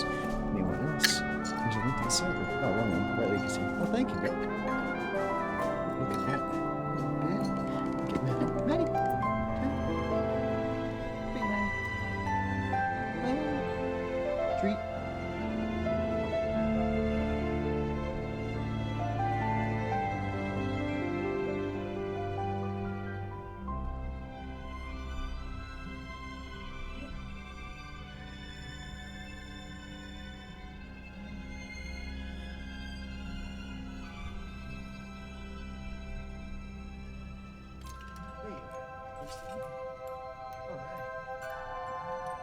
Sorry about that. Let me get Maddie in a bigger picture. Alright. There you go, baby. Here she is. Thanks, Abby. Appreciate you.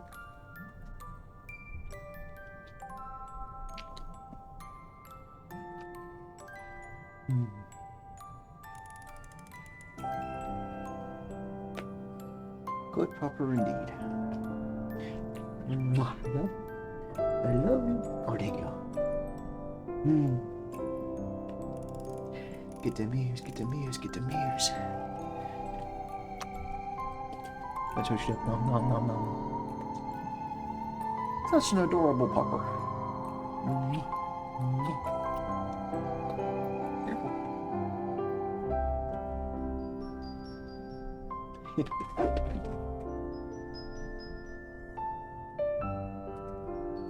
She really wants to hang out with the wifey and the kid out in the living room.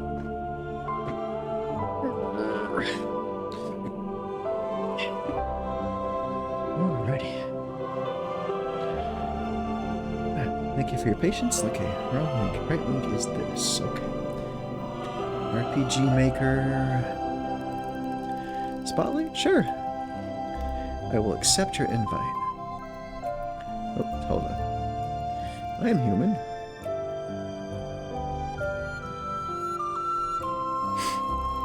Alright, I have accepted the invite, my friend. Thank you for the invite. Hey, Sawyer's in here too. I waved to say hi. Thanks, buddy. It's good to see Sawyer in there. That was a surprise to me. Alright. I go here? Anything we need to see in here? I don't think so.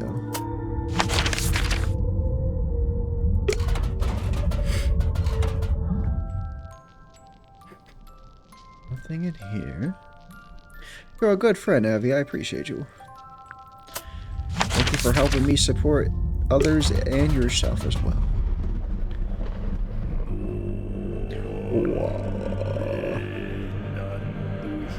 Oh no, it's me! Sorry. You don't look at me just reacting. Thank you. Sorry, I forgot to transition. There we go. Watch me.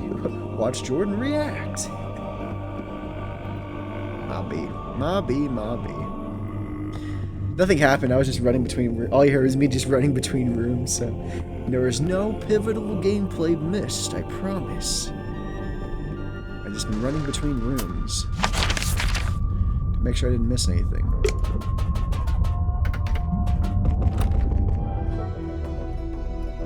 Yeah, something shiny will pop up from something. Oh yeah, her tent. It's Mariana's tent, and she's not here to stop us looking inside. Thanks. Pivotal gameplay. So, is there anything in there? Yep, a mushroom puzzle box. A puzzle box, you say? A what? A what? Rotate the sun around the board. Select the correct number combination. Interesting. Whee! So we have to put how many mushrooms there are. A box of shrooms.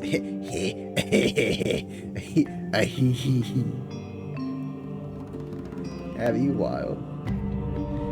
Do you partake in any kind of extracurricular substances? I know, Judge. I'm just curious. Hey, you don't have to answer the question either. I'm just curious. Let's see how many mushrooms there are first. Okay, there's 1, 2, 3, 4, 5, 6, 7, 8, 9, 10, 11, 12, 13, 14. 1, 2, 3, 4, 5, 6, 7, 8, 9, 10, 11, 12, 13, 14. So there's 14 total. So this will add up to 14.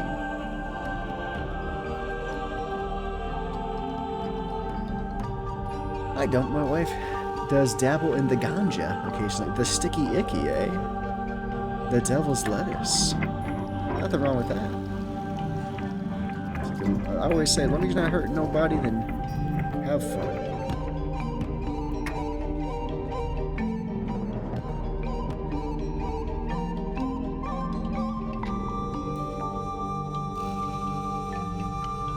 So some glow in the sun, some glow without the sun.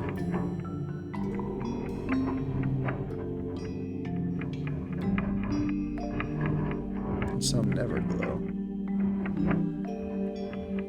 So So we have day glows, some that always glow, some that only glow at night, and some that never glow. We have one for sure. We have, I think 3 up here that never glow. So I'm looking at these 3, I think. Oh, that one glows. Okay, so these 3. So that one, that one, that one. That doesn't glow. Those 3 don't glow. Glows. Okay. So I think 5 of them don't glow at all. I think it's this one, this one, and then that one, that one, that one.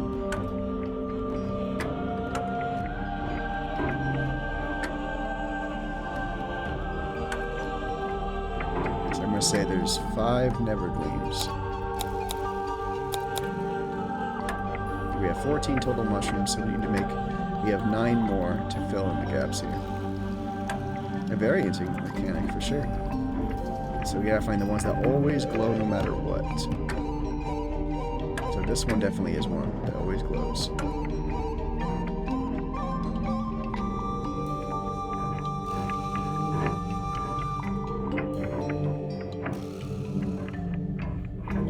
that one, that one. So there's these 2 for sure.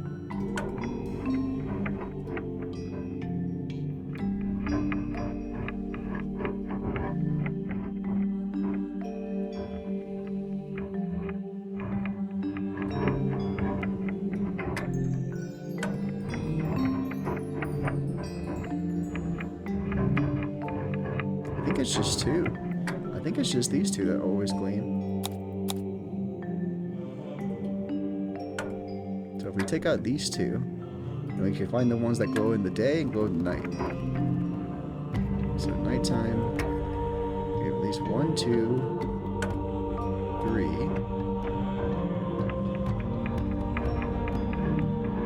4.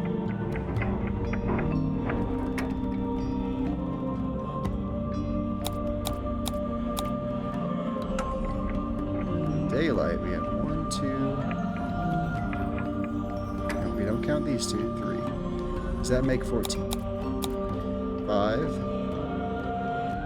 Yes. There we go. Hey! Interesting puzzle mechanics, right?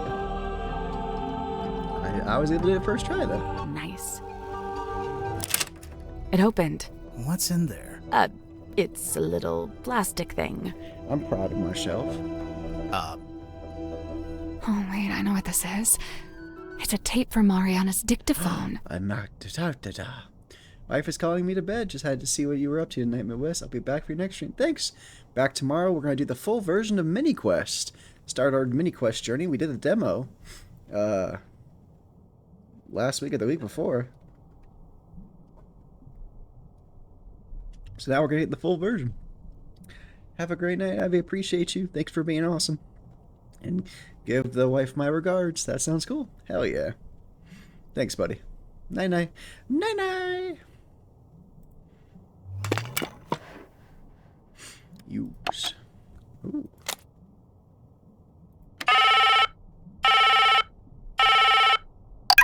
Hello? Who's this? My name is Magnus Mortuga. Oh, yeah? Just happen to have my number, do you? Listen, buddy. I'm not lying to you.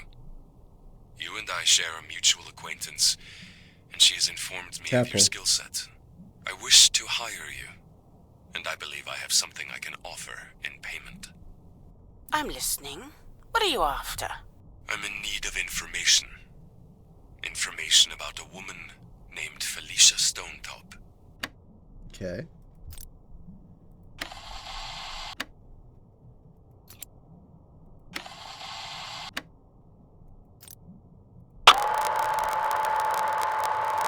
I really don't know why you're here. This doesn't concern you.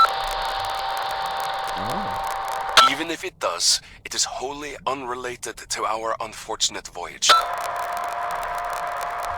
Goodness. It doesn't open that way. It slides out at the side. Let me do it. There's something inside. Wait. What's this?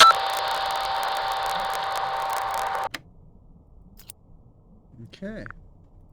That recording. It's Mortuga opening the black box. Yeah. It's what Mariana said she recorded while she was in the control room. And just like she said, Mortuga's having a one-sided conversation. I think it's missing half the audio. If only we could hear the whole thing. Even as it is, I'd say this is a pretty important discovery. I agree. Oh? We finally know how to open the black box. Do we? Yep. It's no wonder we couldn't get the lid open.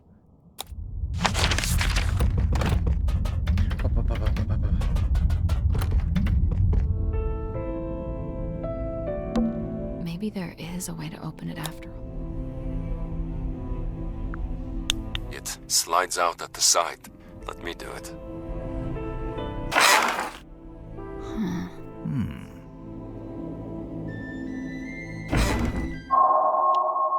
The box that was actually really easy to open.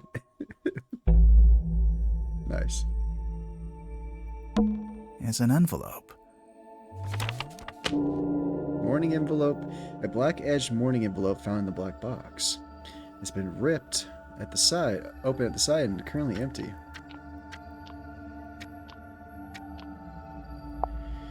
Governor Faustus Fellow and Selena Stonetop, Governor's Manor Fellow Estate, Ponder Hill, Soquel-on-the-Sea. It's empty. Those black edges. Yeah, it's a mourning envelope. It's used to send news of someone's death.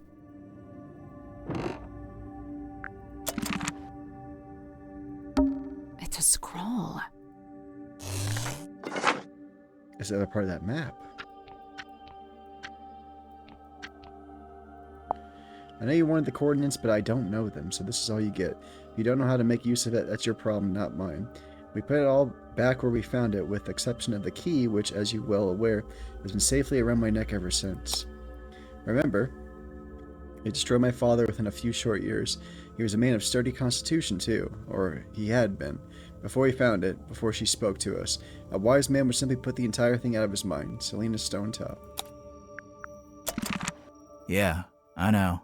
Should we put it back together? All in good time. It's a film reel.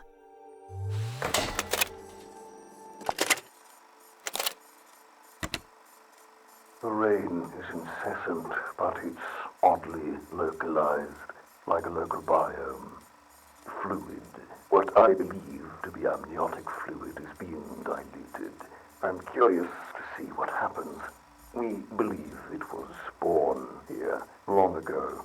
How long, I cannot say. We found traces of its pilgrimage to the south.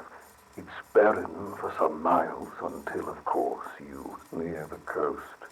Follow the line and you'd come to a small settlement known as Silkworm.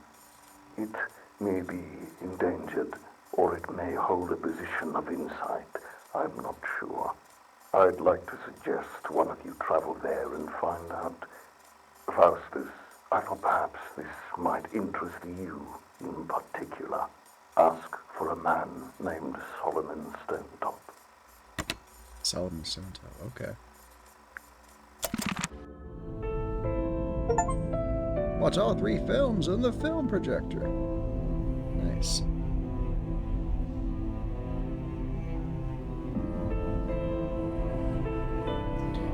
Welcome back from the ad break, yo.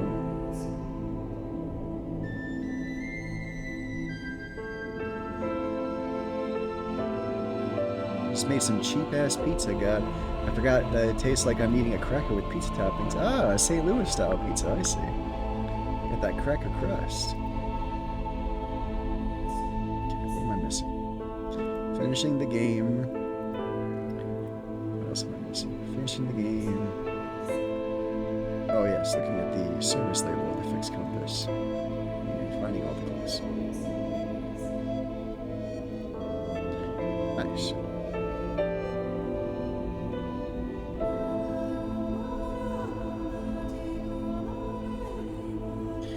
Did you enjoy your the cheap ass pizza at least?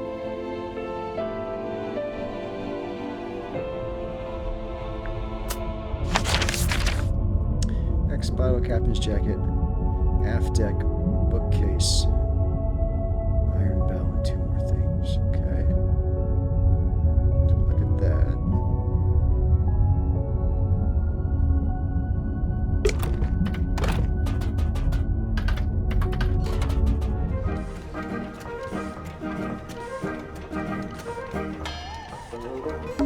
It's a big compass.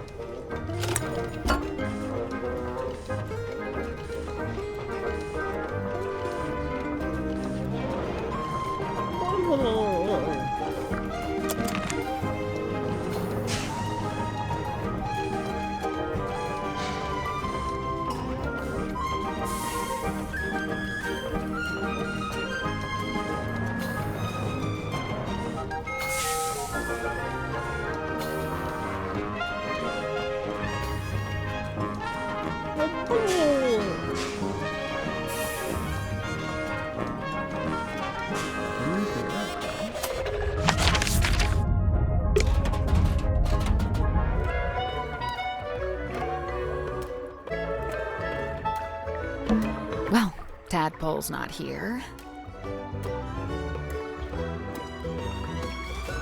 Thus, you're free to start breaking her belongings.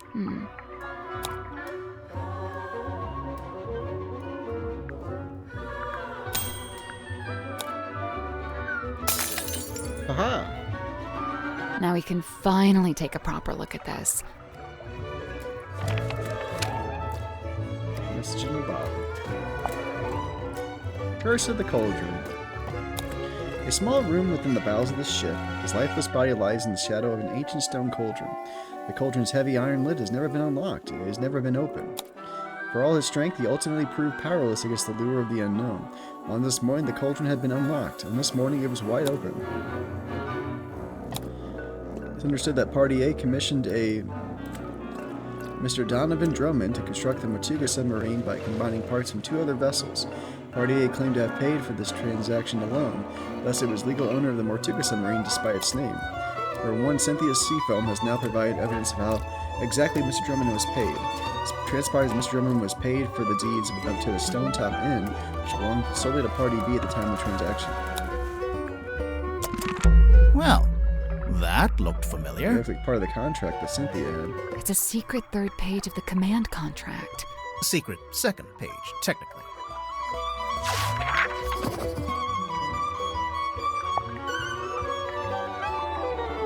Tuning, vision, potential of overship, fire and safety is personal. A and per B.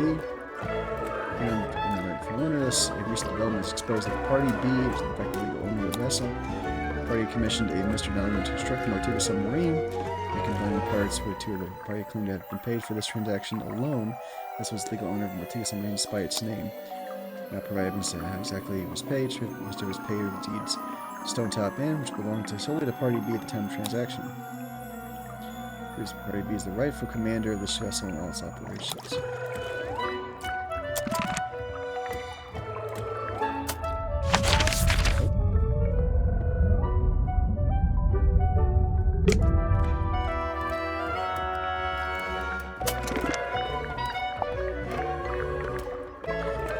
Rip scroll, morning envelope. Okay. Oh, it's been drained of water. I thought it was a diving airlock, but maybe it's just a ballast tank? Maybe. Only one way to find out. Let's find out, shall we? Dome tank. It's a real, actual treasure chest. Let's open it. Hold on. I'm just savoring the moment. And done. Open! That's the music right there.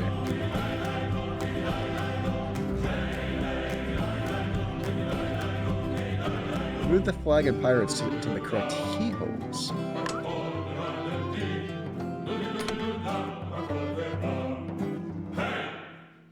Oh, like the little faces on them. Tap the pirates to rotate them.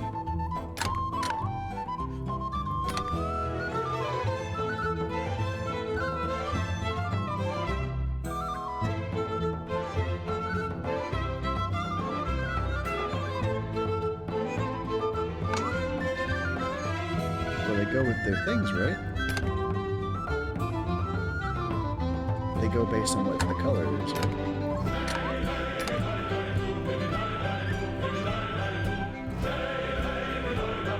Nope.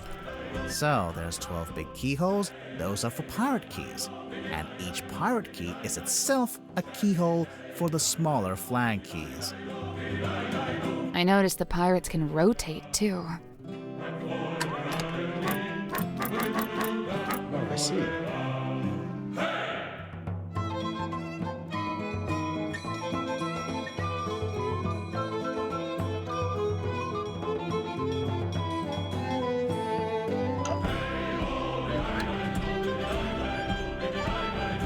Oh, these can come out too. Goodness gracious.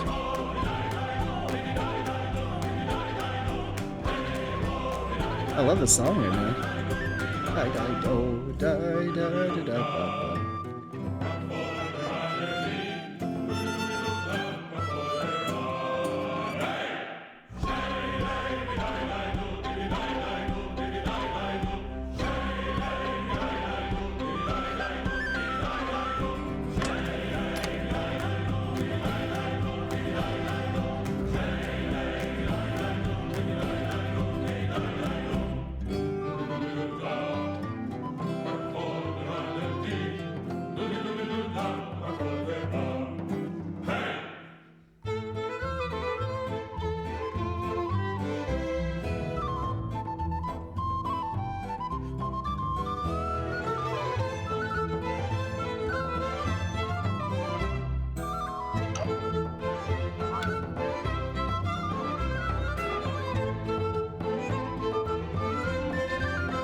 Oh, it's saying how they're seeing things on the flag.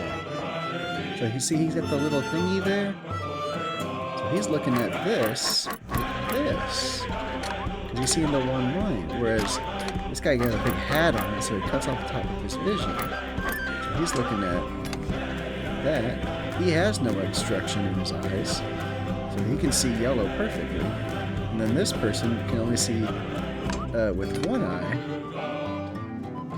I might have to move him around a little bit, but that's about. There we go. Okay, cool. Yahoo! Nice. He can just like hit me like, oh yeah, that's their eye vision. Very good puzzle. What's inside? Ouch. What happened? I cut my finger. There's something sharp in there. A pile of assorted ocean-themed treasure was locked in a chest in the dome tank. The balloons, you say? I guess it was the coral that's sharp. It's weird. It's like crystal. What's wrong with you? It's actually treasure. Coins, pearls, gems. Standard treasure. You sound so disappointed. You were hoping for something else? I seem to be something weird. Something confusing. Something to turn the case on its head, you know? You know? Hey, we found all the clues. There's coral growing down here, too. It's the ladder. It wasn't easy to climb down, but it'll be even harder to climb back up. I guess it'd be easier if it was full of water. You know, you could just swim to the top. I'll stick with the ladder. There's a drain here. That must be how the room fills and empties itself with water. Rocks, complete with their own barnacles, seaweed, and starfish. I assume they're decorative, but they're real. It's the ocean floor. Not quite. It's a bunch of sand on the bottom of the dome. Looks like the ocean floor. Rocks, complete. I assume they're decorative. And don't touch that door. It goes right out into the ocean. I doubt you could open it if you wanted to. It's probably pressure locked while the room is drained of water. But if the room was full of water... Then yeah, you could use it to go outside. Interesting. Why is there an upside-down dome attached to the bottom of the submarine? I guess it's a bit like a glass-bottom boat. So it's just for looking out into the ocean? Maybe. I can see the airlock through the hole in the ceiling. Why is there an upside-down... I guess it's a... So it's just for looking... Maybe. There's coral growing down here, too. Rocks. I assume they're decorative. It's the ladder. It wasn't easy. I'll stick with the ladder. Iron bell.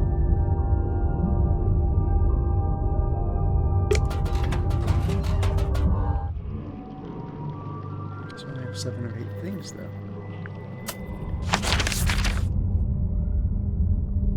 I feel like I've been everywhere, though. Oh, the bell's in his office, my bad. Might be. Hold on.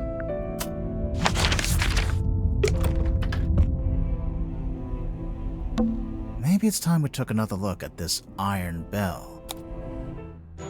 So, we've been calling it a bell this whole time.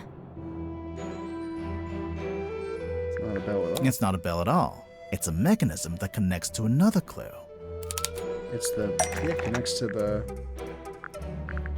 cauldron.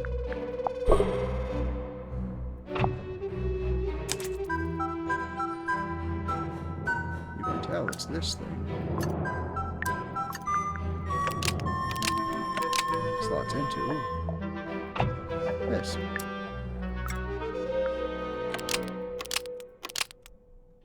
The hanging part slots into the shape on the lid to lock or unlock the cauldron.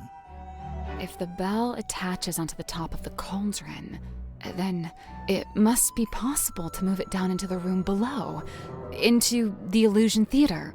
What are you suggesting? We carry it along the hallway, down the ladder, along another hallway? No, there's gotta be some simple way to do it. Yeah, let's take another look at this room.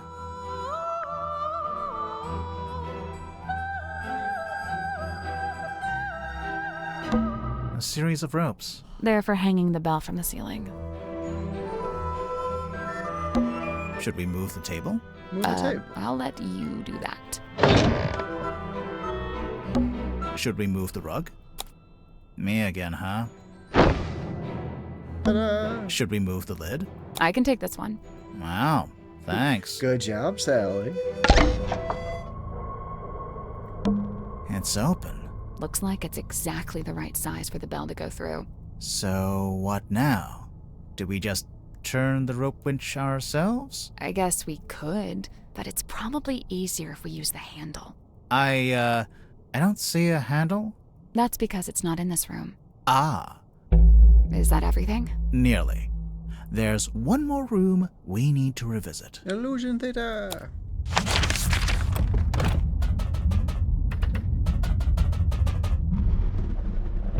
Well, here we are. One last time. There must be some way to get the iron bell to lower onto the cauldron. That is a handle, right? There must be a way I think we should probably shut the cauldron. We'd better shut it.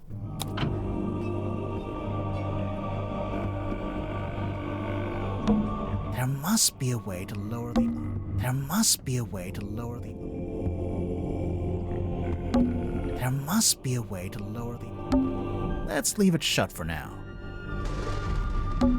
Let's leave it shut for now.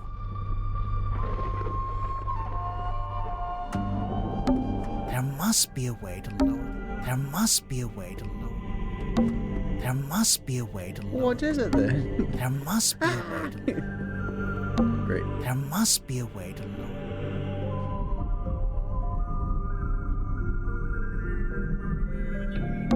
There must be a way to lower. That poster. It's taped to a pipe on the wall. The pipe looks a little loose. Do you think it's supposed to move? Maybe. Hey! That's why she said it wasn't upside down, because the pipe had moved. What do you know? It fits perfectly. So when the iron bell is placed over the cauldron, it can be used to lock or unlock the lid. It could, if we can work out how to activate it.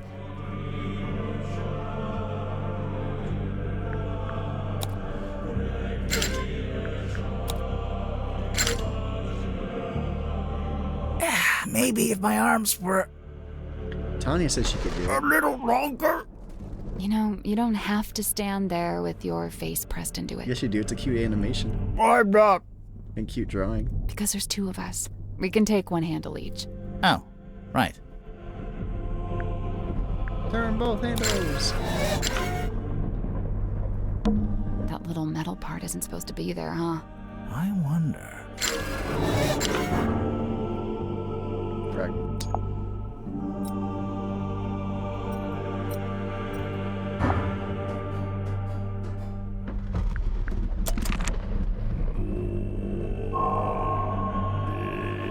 The unveiling of the Illusion Theater.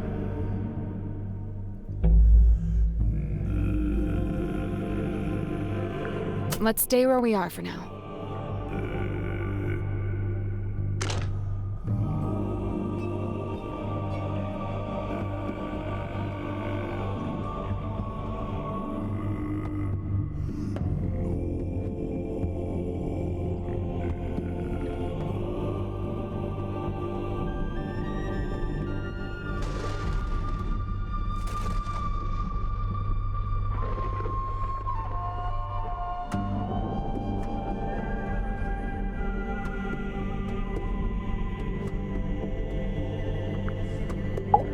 Let's put this together, shall we? Go ahead.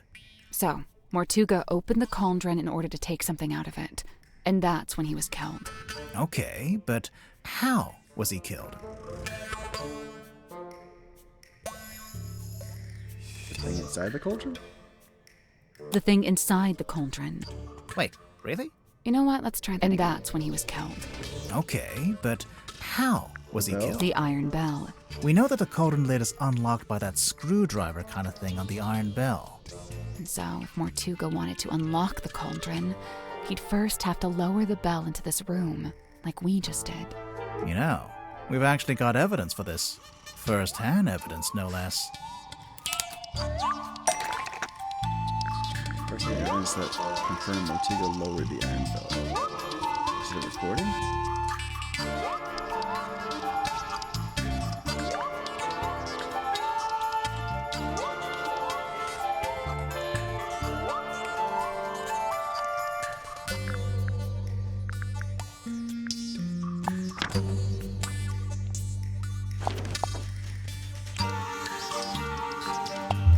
Something that said, like, use the bell to do the thing.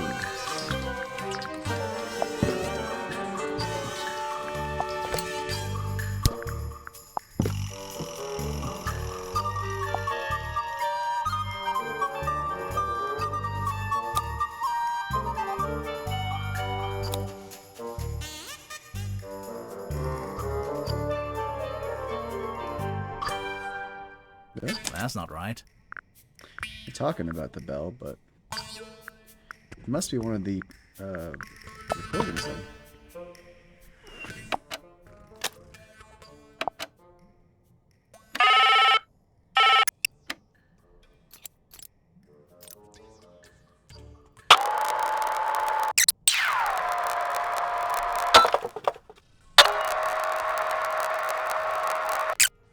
Slides out.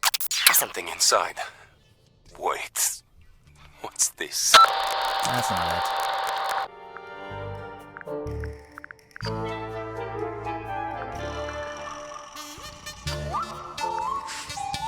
Something if someone shows his vision of Mortuga. Oh.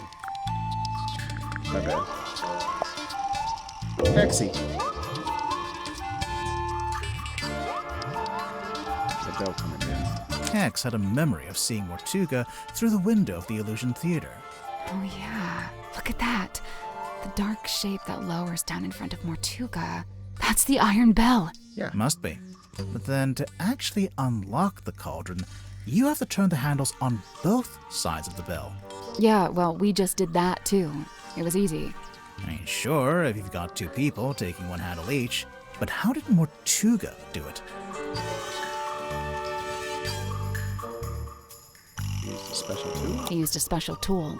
You sure about that? No, But then not really. to actually unlock... No. Yeah, well, we just did that too. I mean, sure. But how did Mortuga do it? He had help from someone else. Wait, really? You know what? just him? Yeah, well, Oh. we just... Sure, if you've got... But how did Mortuga do it? He did it by himself. You think? I'm pretty sure, yeah. There's even a record of him trying to do this once before. Is there? What kind of record? Felicia Stonetop's diary, from their time on the Dearest Selena. Magnus put his arms around it to turn the things. He can just about reach, but I told him not to do it like that. Might not be safe, since we don't know exactly what'll happen. So I said we could do it together, one each. So Mortuga could do it by himself, but only just. Right, only just. In order to reach both sides, he had to place his body directly up against the bell, just like you were trying to do before I told you not to. And that's what got him killed? Was it that stupid little... Was it really that iron fragment that killed him? The metal thing. It's weird on it. It's trying to fit into... It was wedged into the iron hull.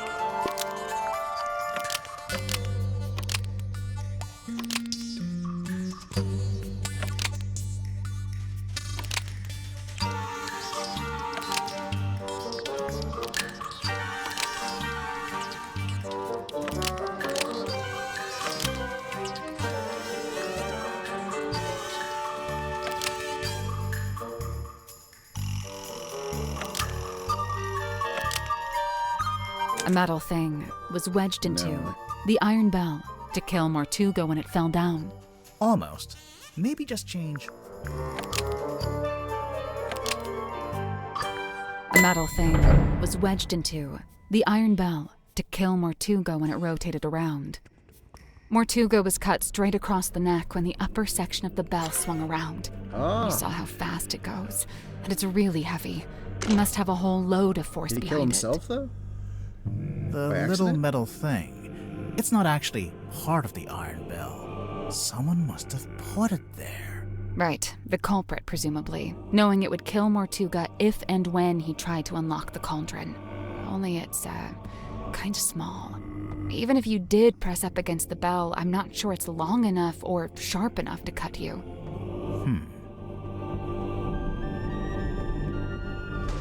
It is broken. It was longer, but it's been broken in half. The part sticking out of the bell isn't the complete murder weapon. It's a fragment left behind when it was broken, presumably when the culprit took it back out. A fragment of what? A knife?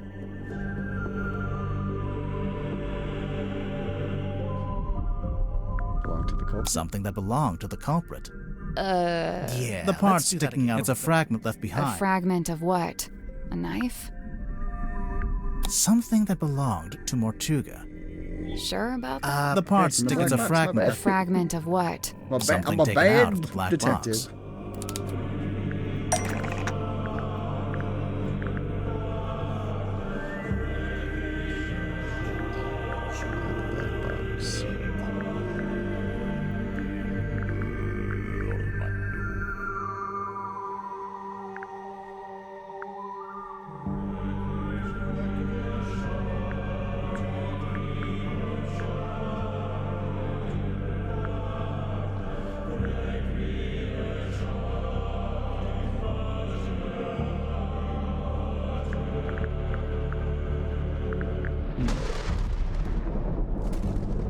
It's metal. What was taken out of the black Black box. Something taken. It was something taken out of the black box.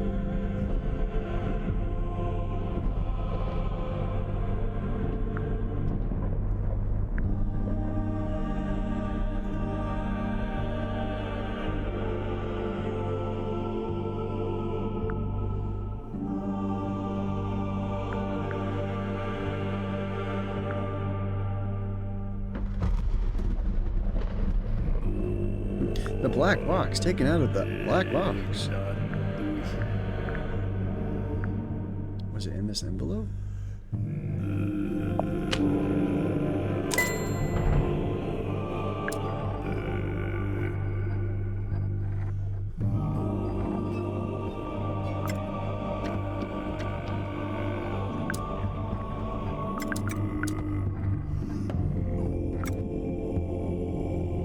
Hey, Greedy. This is the right clue, but let's be specific. How you doing, buddy? How you doing, buddy?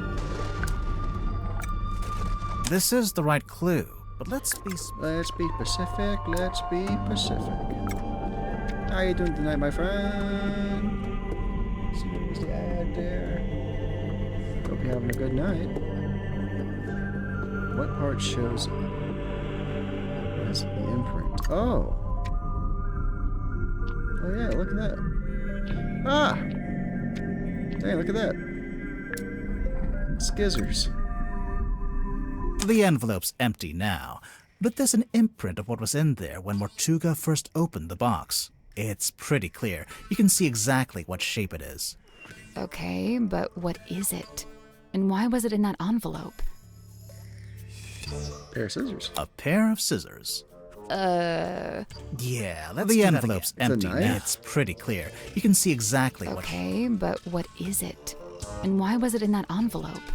A knife. Yes, okay, but what is What it? the hell? A necklace. It's Felicia's necklace, I assume. Oh, I see. Okay. Yep. That's Felicia's right there. This is the right clue, but we want a specific... Sorry. It once belonged to Felicia Stonetop. She's wearing it in the painting. I'm pretty sure she is, anyway. I don't know. It doesn't show the necklace very clearly. It's half hidden in her dress. Tell me that shows the full shape of the necklace.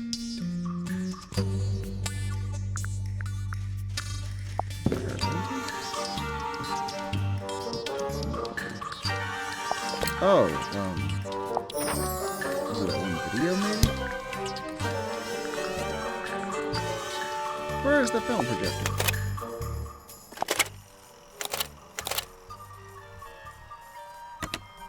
You really want to turn back after you got the map sussed out and everything? There's no wind. It's an ill omen. Oh my god, Magnus, you're so dramatic. Oh my god. All I need you to do is steer, all right? I'll handle the scary stuff. Felicia. You can't change my mind. Sorry. I spent too long planning this. Anyway, we'll be there in a few hours. Be where, exactly? Right.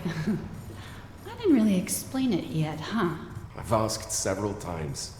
You always wriggle out of it. Well, I've got nowhere to wriggle now, do I? What was the last one again? Oh, it's that one guy. The rain is incessant. The full shape of the necklace.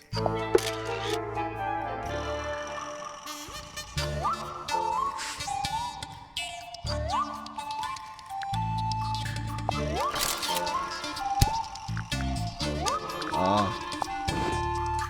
There it is. Here it is, as worn by Selena Stonetop, Felicia's mother, who presumably passed it down to her daughter. I'm assuming that's why it was eventually sent back to Silkworm. He was murdered by the... Back to its original owner. Necklace of the woman he loved? So, the morning envelope was sent to Fellow Manor, and then Selena, or Governor Fellow, or whoever, they put it in the black box. And then eventually Mariana comes along, finds the box, brings it onto the submarine, and hands it to Magnus Mortuga. Who then opens it while he's in the captain's cabin with the culprit.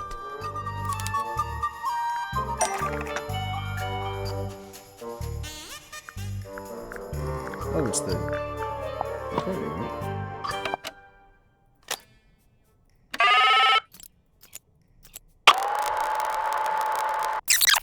Thus, it is wholly unrelated. I really don't know why you're here.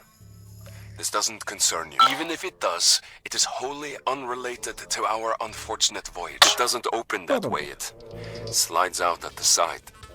Let me do it. There's something inside. Wait. What's this? What happened next?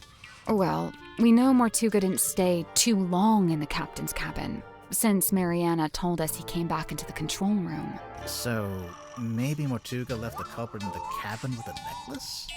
And that's when they could have wedged it into the side of the iron bell, so that if Mortuga attempted to unlock the cauldron by himself... It would be the last thing he ever did. Damn. That's pretty smart. There's something I don't understand. What? Mortuga opened the cauldron in order to take something out, and that's when he was killed. Right. So why was the cauldron empty? The culprit stole. The culprit stole the contents of the cauldron. That's the only way to explain it. But how did they get to it? How did they get to the cauldron? You mean because the room was locked?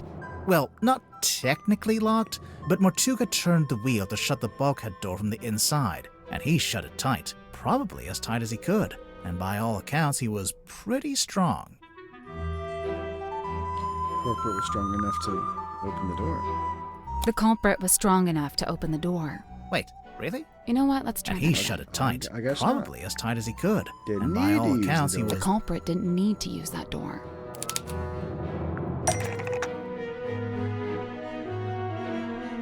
How'd they access the crime scene? Either the bilge or the captain's cabin. That's not it. They came in via the captain's cabin. You know, through the hole in the floor. Surely Mortuga would have made sure nobody could get into the captain's cabin. How?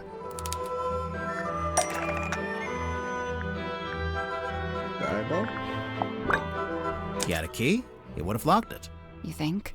Definitely, since he'd have rearranged it like we just did, moving the desk and the rug to reveal the hole. He wouldn't want anyone wandering in and seeing that. So the culprit would have needed the eyeball key. Mm-hmm. But how? I doubt Mortuga left it lying around. He probably took it with him. Yeah, I'm pretty sure Mortuga did take the key into the illusion theater. But then he died in a locked room. So how did someone else get hold of it?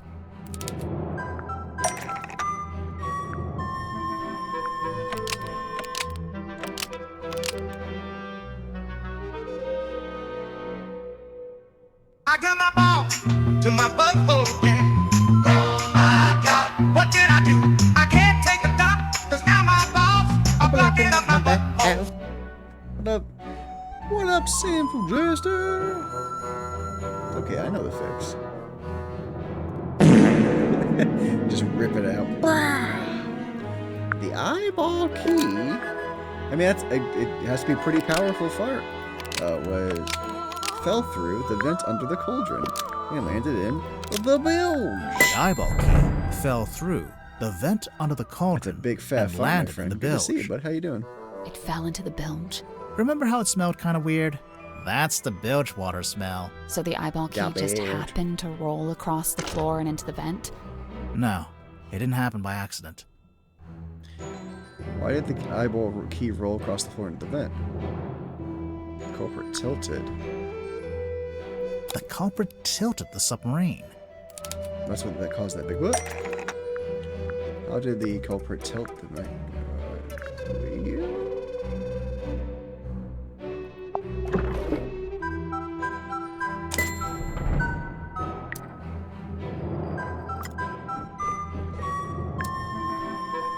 Excellent river part. Original wood. Pressure buildup will cause a pretty powerful fart. As long as it's not like, I think as long as it's not Gorilla Glue, I think it'll be okay.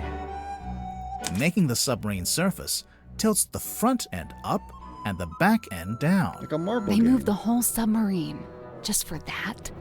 Yep, Did we, have any evidence for that? Aside from most of the suspects mentioning it in their statements? Oh, yeah. Anything else? Evidence surfaced shortly after the murder. A clue found in the control room. Someone servicing.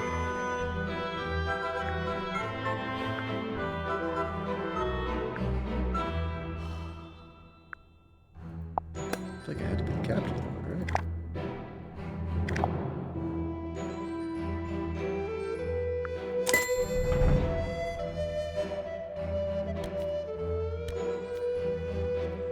A log card from the day of the murder.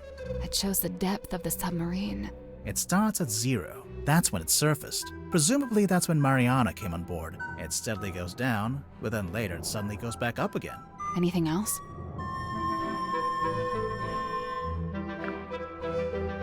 A phenomenon observed at the crime scene.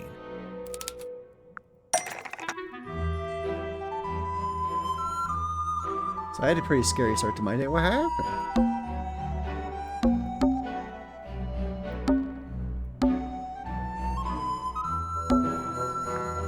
Mortuga's blood. It pulled out first, but then started running down towards the bilge vent. Anything else? I got up, went to the bathroom, and back to bed and chill for a while. Oh, that's pretty nice. Lucky you. A clue that must found be at the nice. crime scene. I'm jealous. A clue found at the crime scene.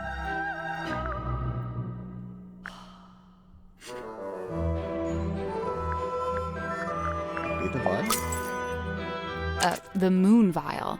How is that evidence of the submarine tilting? It makes sense if you know where it came from. Oh, yeah. We found a part of it that got left behind. It was upstairs and it fell down. The dropper.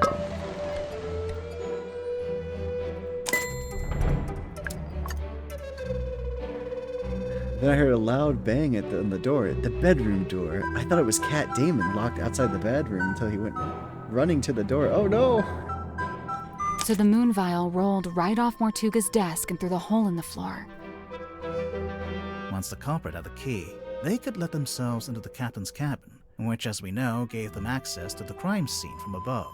They climbed down the rope, through the hole, and into this room, where they were free to take the content of the cauldron for themselves. Although, to get out, they'd need to climb back up the bell rope, meaning they'd have to leave the Illusion Theater with the iron bell still lowered onto the cauldron.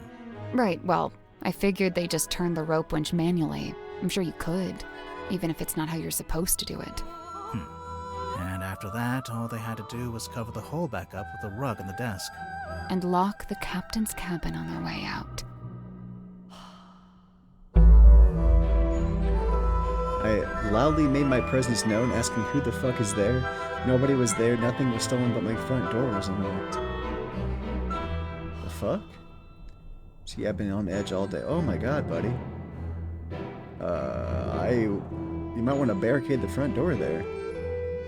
That is quite scary. Holy shit. Did you notice like like was the door kicked in, or did you notice like anything you used to force the door open? It was the side of the wood where the bolt goes. Was that ripped? With like, what did your investigation tell you? Did you call the cops? What happened? It's about time we went to speak with everyone else.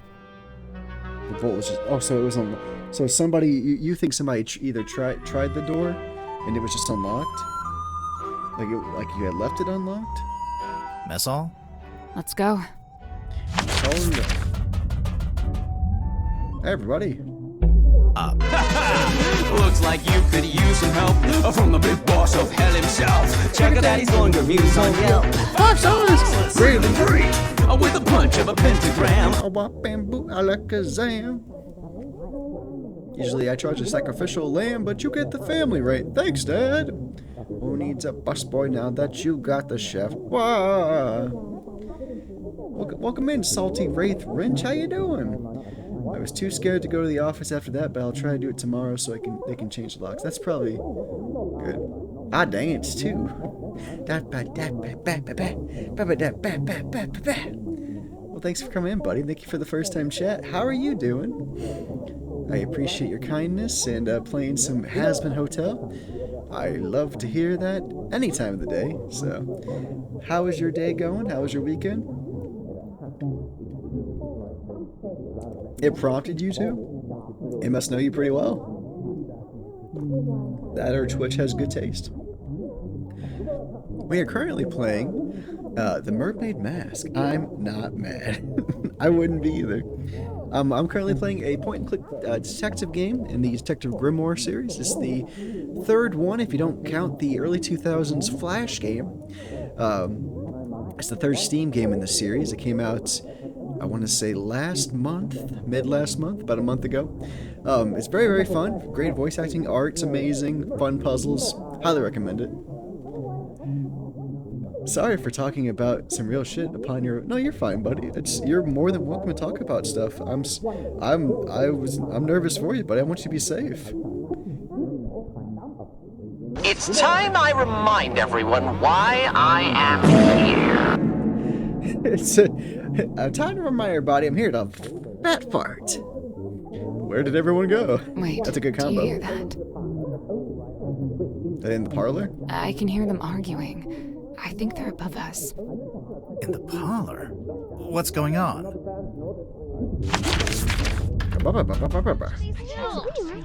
Surely the captain should be allowed to give out orders. Otherwise, what's the point? I think I'm I shall stand by what I said. I'm sorry, everyone. This higher being. I like everybody talking together. In the first place. Cynthia rather seems like surely the captain should be allowed to give out orders. Otherwise, what's the point?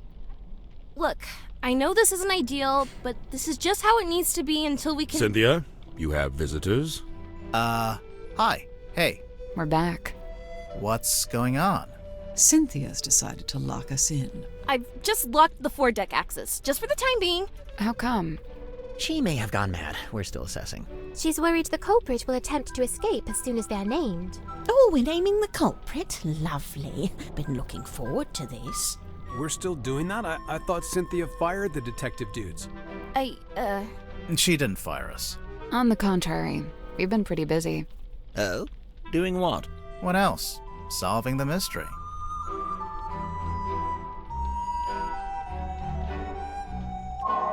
The confrontation. The murder of Magnus Mortuga. Played the series before. Yeah, I played on the channel. I played the Steam games. There's, like I said, there's one really short Flash game from like the mid 2000s that I probably won't play, but like that's the origins of it by the Super Flash Bros. But I've played Detective Grimoire. It's really short. It's like a one sitting kind of game. I think you can get it down between like 3-ish hours. And then the Tingle Tower was the next one, and that was a fairly long game, but this is definitely a little bit longer. I think I had the same thought that I do now. What's that thought? That you like it? That you have nice art and music and good voice acting? But yeah. So yeah, Tingle Tower was not too long ago, and then a couple months ago I played the OG Detective Grimoire on Steam. Haircut or slick back?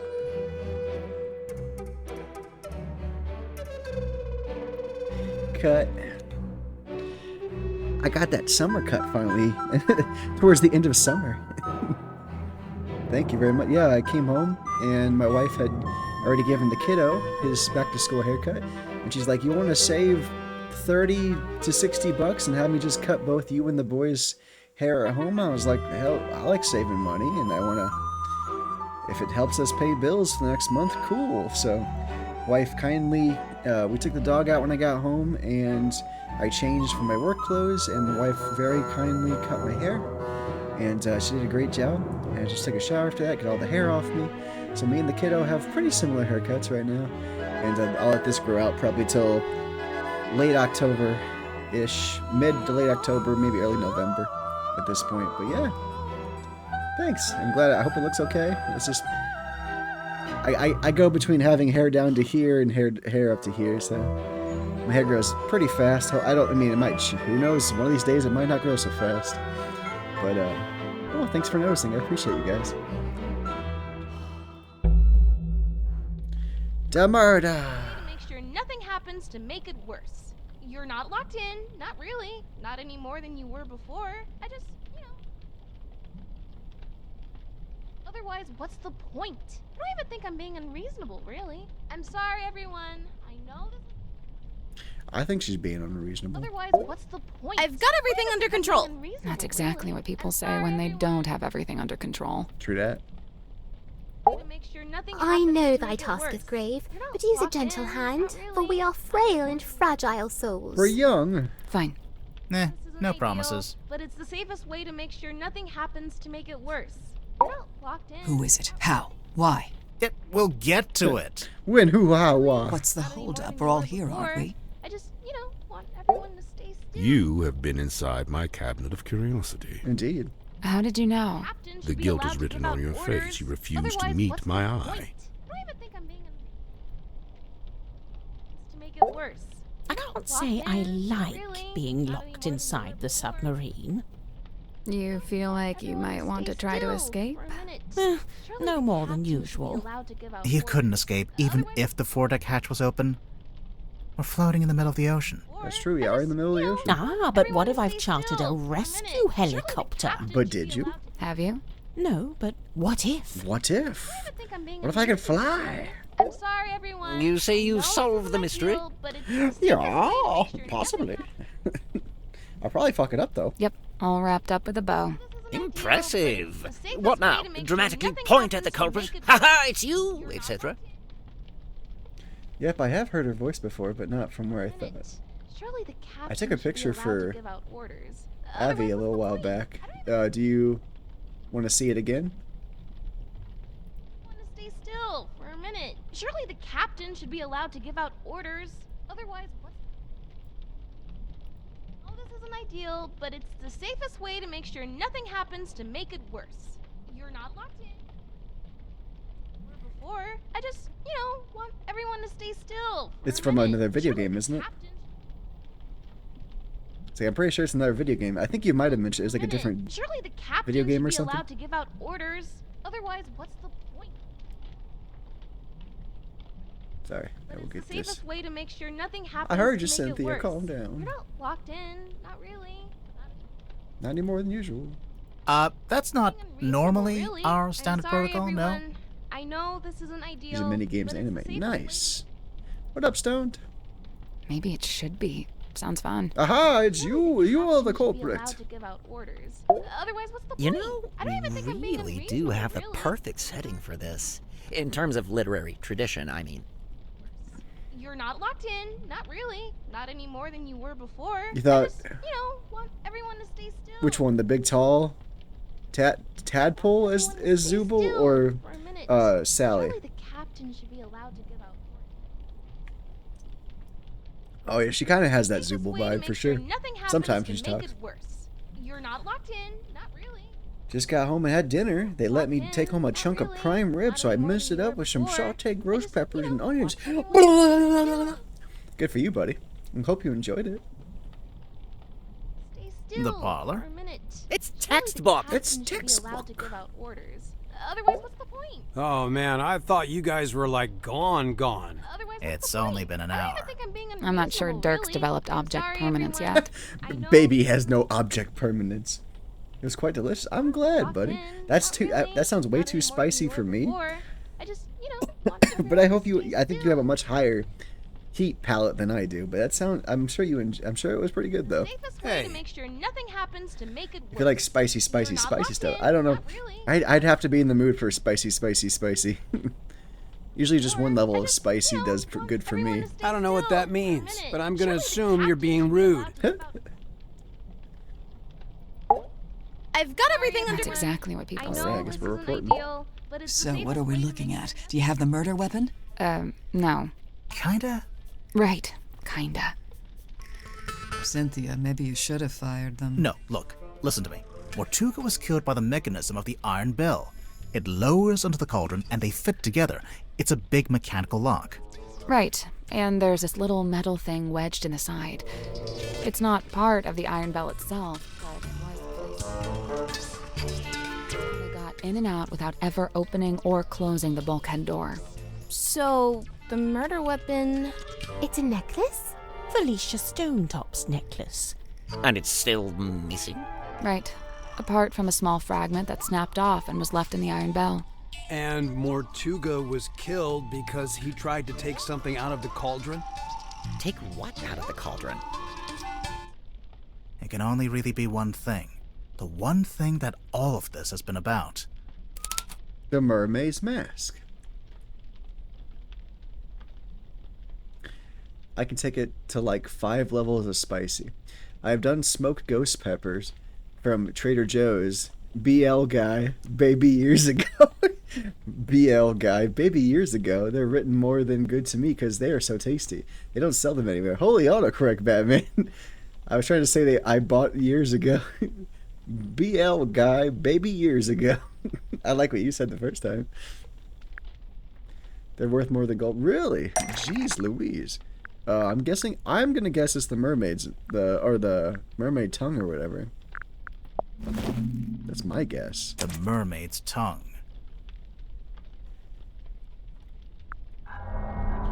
Bum bum bum bum. The mermaid's what? It's a kind of ancient artifact. Mortuga found it on a sea voyage years ago. Right. The same voyage captured on this film reel and depicted in this bottle. Captain Felicia Stonetop and her helmsman, Magnus Mortuga. They went off into the ocean on a ship named the Dearest Selena. And came back with a mermaid's tongue. And that's what Mortuga kept in the cauldron? But it was empty. It's been empty since we discovered the murder. Quite right. If this mermaid's tongue came out of the cauldron, where's it been this whole time? Well, we found it in Dr. Zephyr's cabinet of curiosity. Did you? Fascinating. But what is it? What does it do? They're worth more than gold. I got 3 ghost pepper plants that are going to Bahooties. Well, to me, since I won't be able to replace them. My Carolina Reaper plants are too. Damn! Some information about what the Mermaid King tongue does. Oh, it's in this book, sorry. Open it, and it says, read it. Facilitate communication with she who lies beyond the veil. Require a special key to operate. Both the key and the mermaid's tongue herself are rumored to be lost at sea.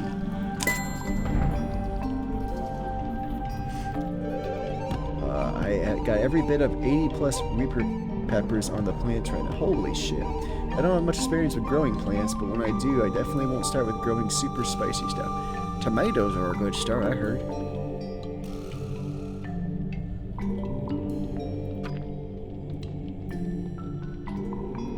The mermaid's tongue, said to facilitate communication with she who lies beyond the veil. Requires a special key to operate. Huh. A key? What kind of key? Wait, facilitate communication? What does that actually mean? It's a translator. When worn over one's head, the mermaid's tongue allows you to commune with the mermaid. Thus the name tongue, referring not to an appendage, but to the language spoken by the mermaid. How nice. Tomatoes a good start. Yeah, maybe I have something else in mind. Oh, some sticky icky. Does it grow like a weed? My parents actually shared with me some tomatoes. They grew some peach tomatoes, which were like very like neutral, and then they had some pineapple tomatoes, which were big, and like a very complex flavor palette, like sweet and salty, like all together. It was very interesting. Anyone gonna tell me who the mermaid is, or? It's her. Well, there's one here. So there's a painting, painted by Selena Stonetop, we think. And a photograph taken with the submarine's underwater imaging system. And, why would you need a translator to talk to her? She's not local, or what? She speaks a language none of us could understand. It is said that attempting to commune with her without harnessing the mermaid's tongue would drive one mad. But how does it work? Nobody knows. Nice. Convenient. It is a powerful and priceless artifact. Oh, it's powerful, all right. Look what it's doing to all of you. I don't know, guys. I'm not sure if I'm buying into this thing. kind of just looks like some grody old leather mask. It's a flower, thank you very much, but yeah. Salvina divinorum? She relates to the mint plant. You're right before, I was just teasing because we use a You son of a gun! That's because... it's a fake? That's because it's a fake. I don't know. Yeah, kind of just looks like some grody old leather mask. That's because it's not complete. How do you know? The key's missing. So this image here, it's a photograph of a drawing. A cropped photograph, too. The good news is, we've got the real thing.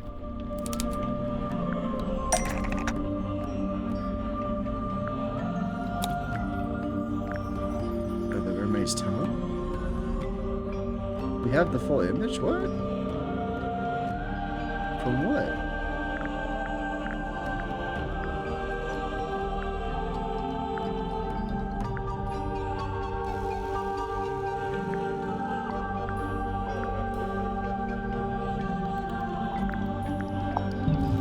The wooden... That's not right. Let's get that thing out of here. Get that thing back where it came from. I've had a hand at growing buds before, but it's not as easy indoors. Oh, I see. Like some special lamp on it or something? Put that thing back where it came from, or so help me. So help me. So help me.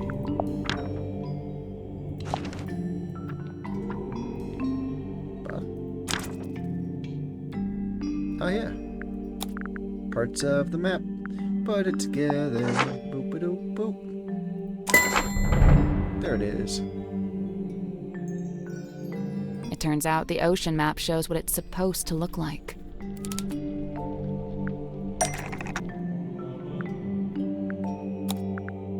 The eyes.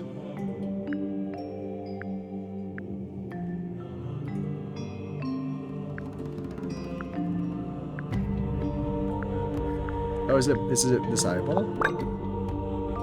That's not it.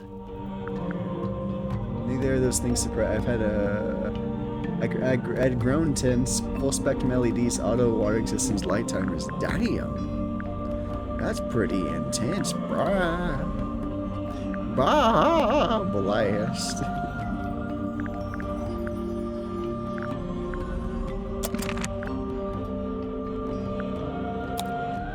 Cool. Decor. Oh, is it also from the jewels too? Ah, I see. Gemstones.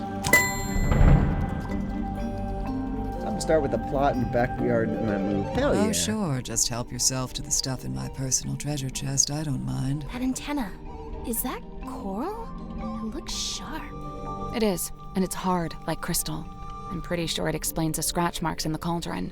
But why did Mortuga keep it locked in the cauldron? Christ's direct sunlight would have destroyed it because he wasn't able to unlock the cauldron. He wanted to keep it hidden from everyone. Because he wanted to keep it hidden from everyone. The mermaid's tongue being on board was a secret Mortuga was keeping. The cauldron was covered by the sailcloth and locked in the storeroom, and Mortuga wanted to keep it that way. It's true. When he saw my poster, he told me we had to keep the cauldron covered up. Why the cauldron, though? Wouldn't it have been less conspicuous if he just kept it in a wooden crate or something? Keeping the mermaid's tongue in the cauldron wasn't something Mortuga came up with himself. Even before he ever found it, it's just where it's always been kept. Just find a good spot that gets plenty of sun all day and you'll be fine. Good to know. I'll put it on my roof then. Good plan. Historically, it's always been in the... Isn't it something like on the back here or something?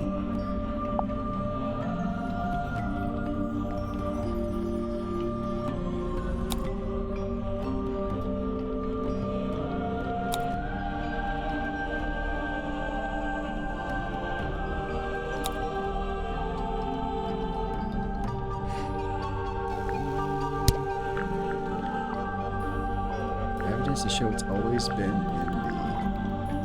the cauldron. Is it the scratch marks? That's not right. Okay.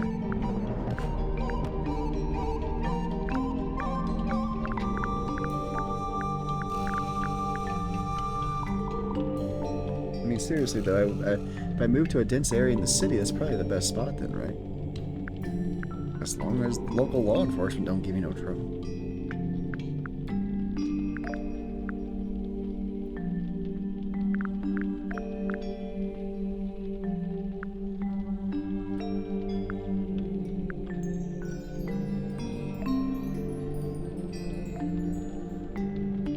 Excuse me.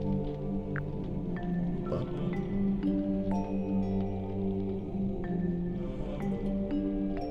Always been kept in the cauldron.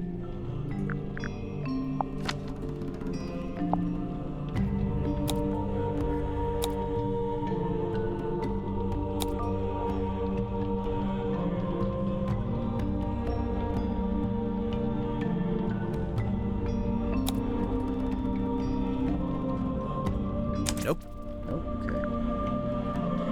Living somewhere it isn't legal. I mean, that's fair. I feel like most places it is legal now, right? At least in some degree. Next up, break in the battle.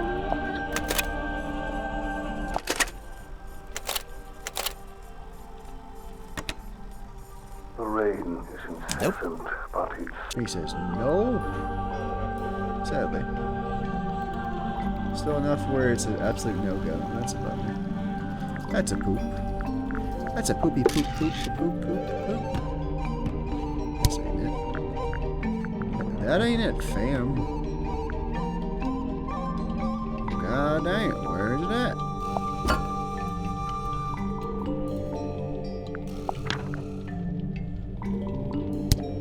Oh, okay. They're trying to tell me.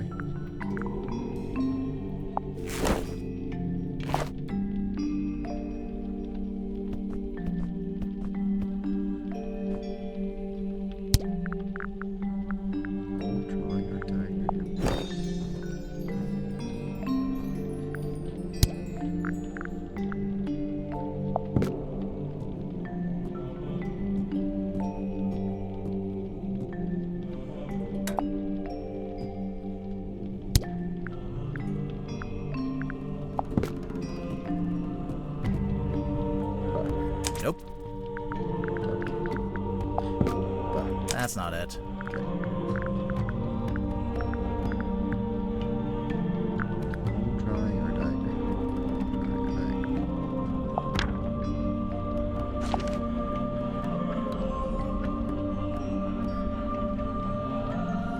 Nope. Damn. Rainbow Pacino lives in a state where they aren't even allowed to vote on it. Must be decided by the state. That sucks. That's stinky. That's stinky poo-poo.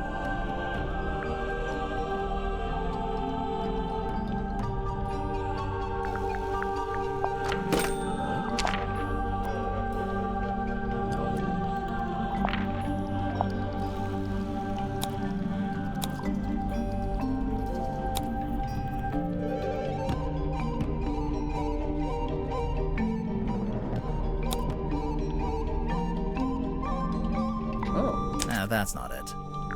Well, it said I took her to his resting place. Big time. That's a big time. That's part of the scroll. Ah. There it is. See? In the cauldron. Beneath the iron Hope you bell. have a great night, buddy. Thank you so much. Buoy. Appreciate you. But that was a long time ago. How do you know the mermaid's tongue was still in the cauldron at the time of the murder? Well, Tadpole told us about someone she saw on the aft deck shortly after the murder.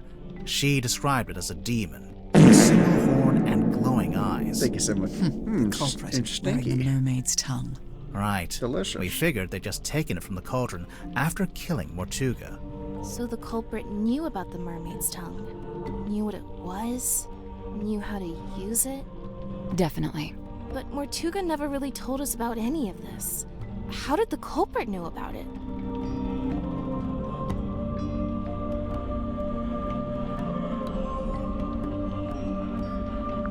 Because they were the third person on the Dearest Selena voyage. That's her person. The third person? In addition to Magnus Mortuga and Felicia Stonetop, I assume. Right. It was a crew of 3, not 2. And what evidence have you collected to support this? The movie. Evidence? Let's see. Mortuga's film reel. Mortuga's film reel. If you look here. Ta-da! This is the right clue, but let's be specific. Oh, sorry.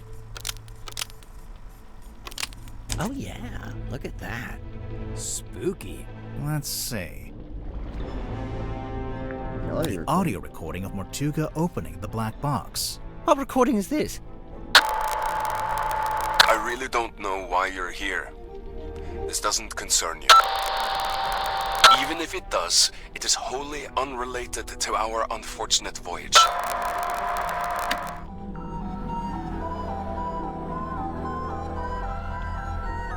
Mortuga's talking about the third person from the voyage, recorded by the third person from the voyage to the third person, is talking to the third person. Mortuga is talking to the third person from the voyage. Is he? I only hear the one voice. Oh, it's the radio. Before it reached Mariana's pipe, the audio was transmitted from the cabin to the control room by these radios. Only they're faulty, or one of them is, at least. It turns itself on and off every few seconds. The cadence happened to line up with the conversation, so you only get Mortuga's half. Huh. That's quite the coincidence. Personally, if I'd written that, I'd feel guilty. There are more things in heaven and earth, Mr. Werman. Yeah. Let's see. Yeah. The ship in a bottle.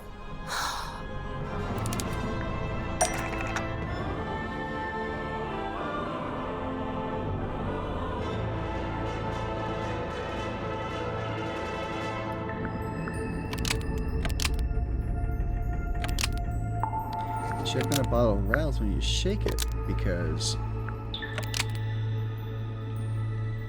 models almost hidden inside the ship. The ship in a bottle rattles when you shake it because a model of someone else is hidden inside the ship. I knew there was something in there. Someone in there. Well, there we are. Quite a bit of evidence as it stands. All right, but does any of that tell you who it actually is? Potentially, yeah. One of these could lead us to the actual person. A ship in a bottle rattling when you shake it, the door opening in the background of the film, the remarks made by Mortuga in the audio recording. The ship in a bottle rattling when you shake it. Wait, the model person inside the ship? There's a way to work out who it is? I can think of a way. Let's do it with logic and reasoning, shall we? First, we'll compare the ship in a bottle with Mortuga's other wooden model.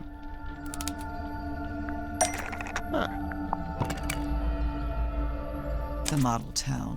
What about it? The people in the people in the town.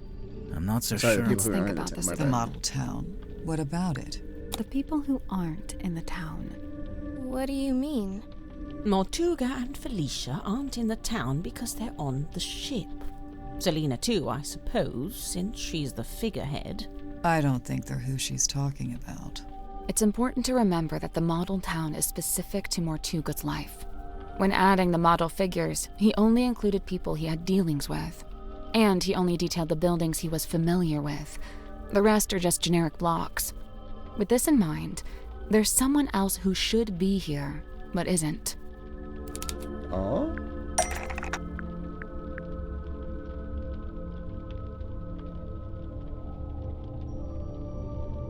Who should be in the model town?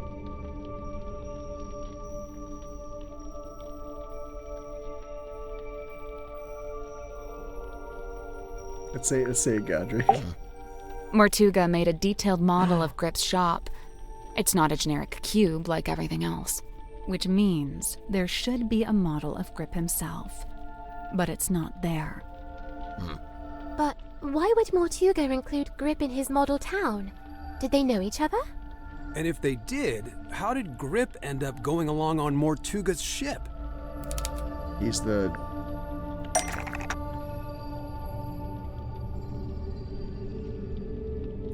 Oh,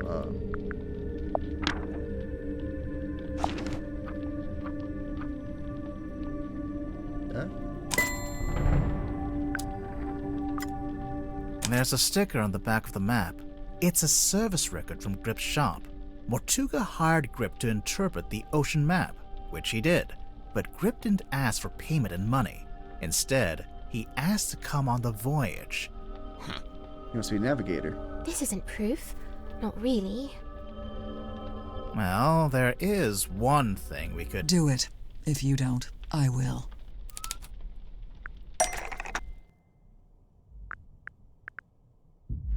Smoosh it. A Luke. Who's in there? Open.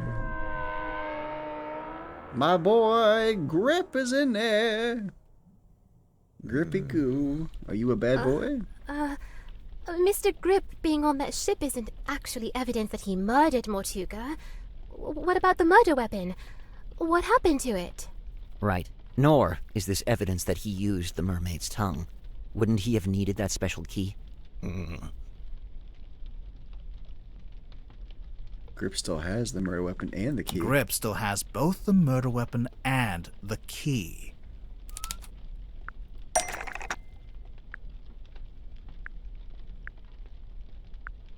It's the cane.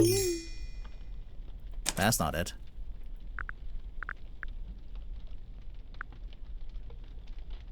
Something that's his? The wheel? Nope. Oh. In his basket. That's not it. Okay, sorry.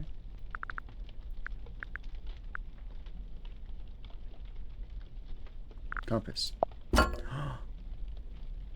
Oh, there's the necklace.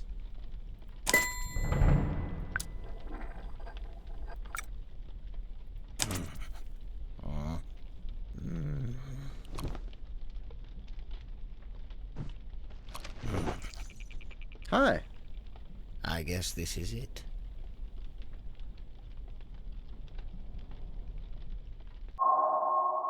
Chapter 7. The wayward navigator. Wow, I would not have pegged Grip as the one who did it. Looking creepy, bruh.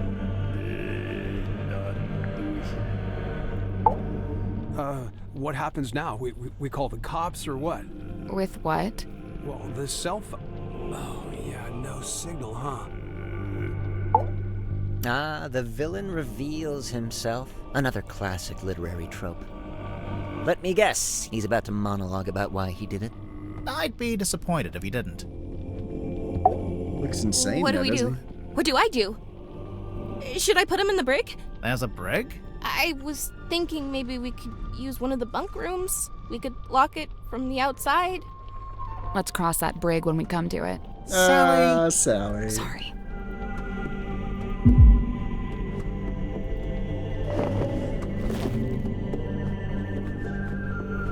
Oh, Sally, you wild. His countenance shifted, the mask dropped, and truth stands bare revealed. He looks terrified. You get 10 minutes. Then it's my turn. What are you going to do? Actually, it might be better if you don't answer that. He stands exposed at last, and witnessed by no less than a full court of his peers.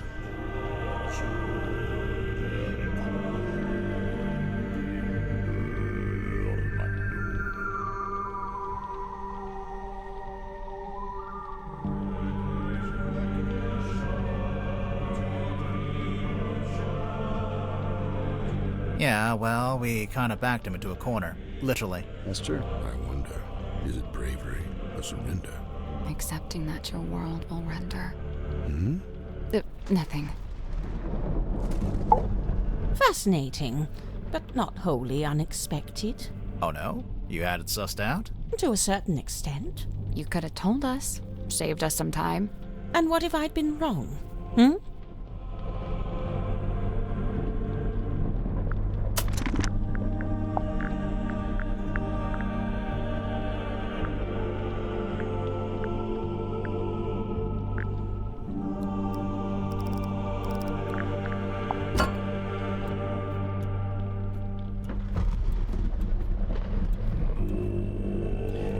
didn't notice the necklace blade there.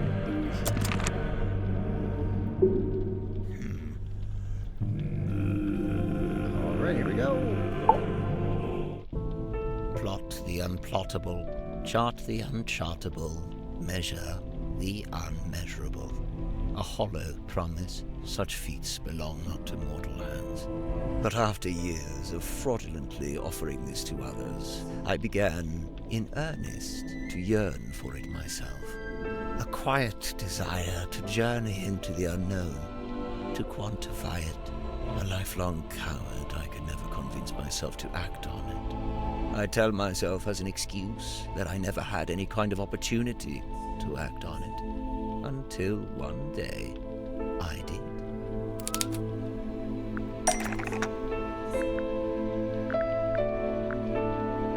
Compass? That's not it. Oh.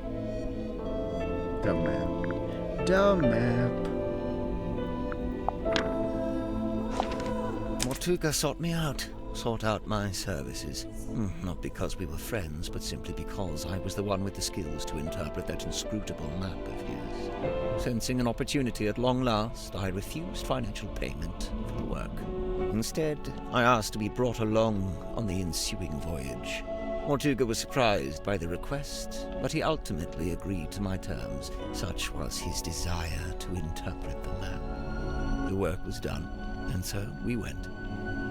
Despite my bold intentions, I mostly found myself sheltering within Felicia's cabin during the voyage. All the while, she and Mortuga stood around on deck looking windswept and heroic, far more at home on the sea than I. Regret reared its head. Regret over inviting myself into their world. From within the cabin, I sat and listened to their conversation. Felicia was telling Mortuga what they were looking for, what they were hoping to find.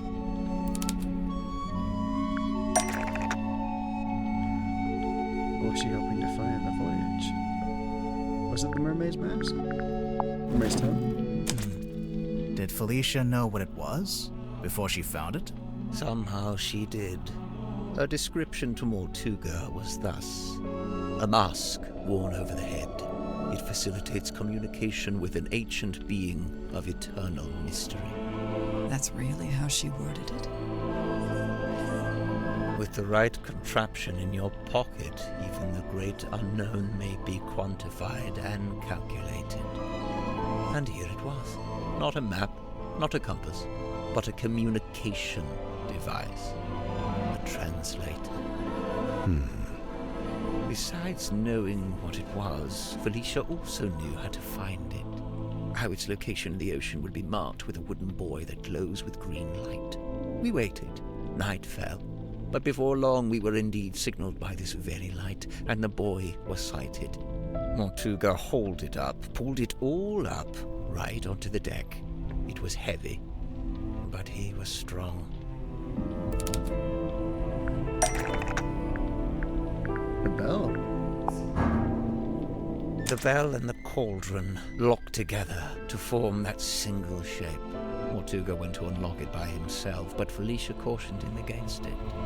She warned that it could be dangerous to stand so close, as the mechanism would be surely powerful. And so they unlocked it together, taking a handle each. Felicia took the mermaid's tongue from within the cauldron. Did it have the coral and the gemstone eyes? Yes, they were attached. And what about the necklace? Felicia had it around her neck. She'd come prepared, clearly. Did she use it? Yes, I watched her do it. She used the necklace key to wind up the mermaid's tongue and placed it over her head. Felicia spoke through the mask. Her voice was changed. The mermaid was summoned. Oh. Entranced, I rushed out onto the deck and leaned over the side. Mortuga clambered up to the wheel in an attempt to steer us away from harm. The mermaid reached out and grabbed the wheel. And Mortuga's right shoulder? Yes, of course. His fingerprint mark. Mortuga held fast, but a portion of the wheel broke off and fell into the ocean. With her other hand, the mermaid grabbed the mast, almost snapping it in two. The ship buckled and I was thrown off the side into the ocean. Wow. I was underwater, but I was held in place by a hand, her hand. She was speaking to me, but it was a language I could not understand. I wanted so much to understand. Sensing the disconnect, she let go. A moment passed, a lifetime. I became vaguely aware that I was about to drown, but I didn't want to leave. At this moment, the broken piece from the ship's wheel floated up in front of me. By its intervention, I was reminded of my earthly existence, my life beyond this singular moment. I was overwhelmed with a cowardly desire to return to the surface, to see the sun, to live, to breathe. I grabbed onto the broken wheel and let it carry me up to the surface. The mermaid was nowhere to be seen. Neither was the dearest Selena. Wait, the wood from the broken wheel.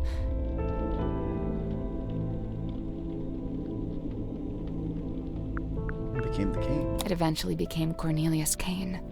Correct. It has been my earthly tether. The feel of the wood in my hand, a tangible reminder of that desire I once felt to live and to breathe. But what happened? Weren't you stranded in the ocean? Somehow the currents carried me back to the Silkworm coast. I took the broken wheel piece back home and fell into a deep sleep. Huh.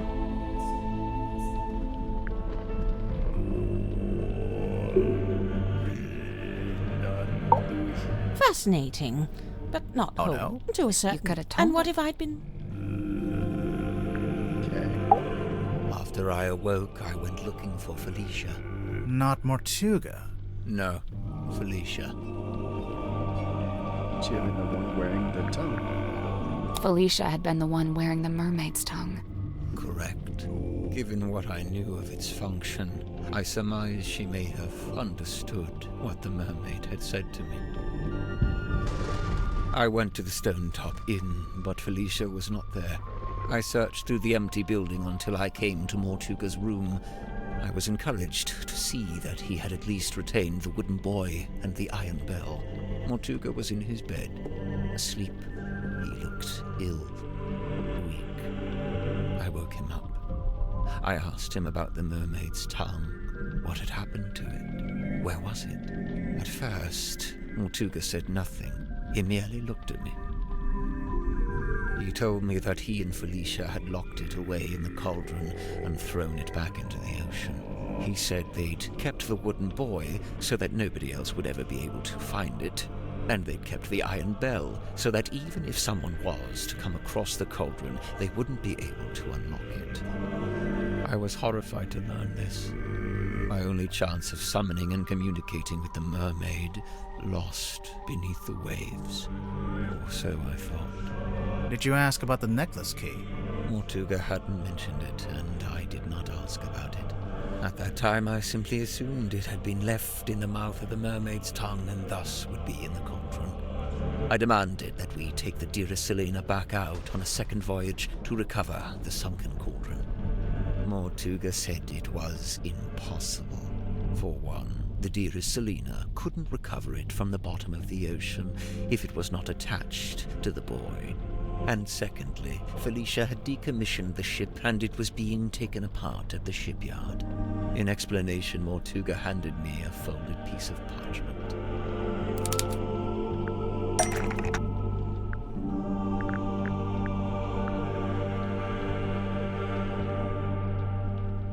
This one? It had inscribed a note from Felicia. Takumi. She was to be leaving town How you doing, immediately. bud? She did not say where she was going. Mortuga told me he had slept through Felicia's parting visit. He was distraught over it, heartbroken. With a desperate look, he asked me if Felicia had also come to visit me on her way out of town. I told him yes, she had. Mortuga's eyes opened wide. Did she say where she was going? I must know. I have to know. I told him yes. Yes. She told me where she was going, and she'd given me the address. His eyes widened further. Give it to me. I need to know. I'll go after her. I told him I would, in exchange for the mermaid's tongue. Mortuga told me again how it was impossible. There's no way. It's lost. You need to let it go. I didn't want to hear it. I left the inn still clutching the deeds. I went down to the shipyard and spoke with Donovan Drummond. He had begun taking apart the dearest Selina. I inquired about purchasing Drummond's unused submarine, Seafoam submarine. He told me he would be willing to part with it, but it had never been finished. In order for it to be seaworthy, it would need several new parts that would take a long time to build. However, I was determined to find a solution. Very tired of the overtime because shit's fucked. Oh no. Why can't your work just figure things out for you? Overtone throat singing. I tried learning that in college. It's hard. I feel like it would hurt my throat to even try. Determined to find a solution. You offered to finish the Seafoam submarine yourself. You offered to buy this dear Selena instead. You offered to buy both? You offered to buy both the Seafoam submarine and the dearest Selena. Correct. I suggested we could use parts from the sailing ship to finish the submarine. Drummond merely asked how I was going to pay for 2 vessels. I showed him the deeds to the Stone Top Inn. He accepted it as payment. Is the inn really worth as much as 2 vessels? Perhaps not. But in truth, I think Drummond was glad to have an excuse to part with them. Besides, I knew all too well the allure of a worthy challenge. A chance to put one's skills to their fullest. Indeed, the task of combining the 2 incomplete vessels into a single seaworthy one was highly intriguing to him. And so, it was done. But if you commissioned it, why was it called the Mortuga submarine? Who painted that on the foredeck? Drummond did. He didn't want it to say Seafoam any longer. Too many painful memories. But why Mortuga and not Grip? It's not really bad in the throat. It's just hard to get the notes to kind of overlap each other like you're hearing in the music in the game. Oh, okay. So it's quite a skill to learn.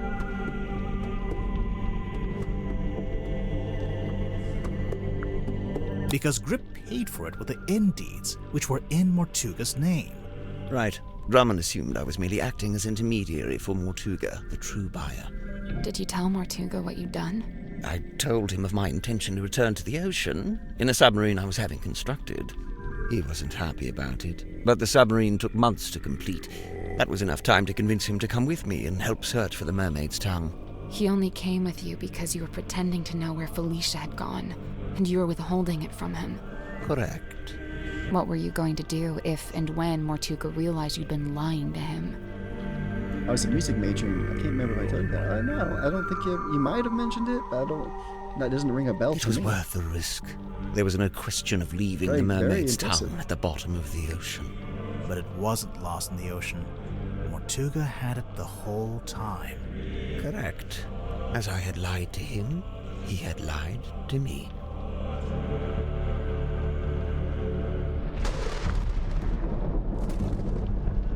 The gathering of hapless travelers. What do we do? Should I? Let's cross that bridge. Sally. Sorry. Sally!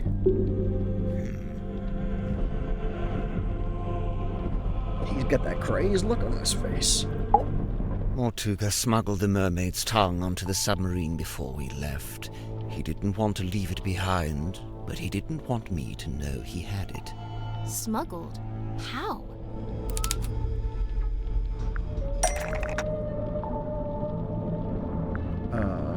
It was in the Stone Cauldron. I know what you mean, but it's not what I had in mind. Oh. Which letter explained? Okay. It was with Zephyr. Pretty sure. Mortuga sent me a letter, inviting me to join him on the submarine. Grip, did you know he'd done that? Mortuga told me he was going to bring somebody else on board. An old friend, a collector of occult curiosities who might be helpful. But I didn't want anyone to know what we were doing, or what we were looking for. I told Mortuga not to mention me in the letter. I followed Mortuga's instructions precisely. I arrived in Silkworm and went into the Stonetop Inn, where I found the locked cauldron. I placed it among my possessions and ventured onto the submarine waiting in the harbor. We departed. Zephyr thought he and Mortuga were the only two souls on the ship. I stayed hidden for a week, before staging a balloon crash and pretending that Mortuga had rescued me from the ocean. That way I was free to move around the submarine in view of Zephyr, but he could dismiss me as a hapless traveler picked up along the way. So, to begin with, it was just you three. But it didn't stay like that for long. It didn't.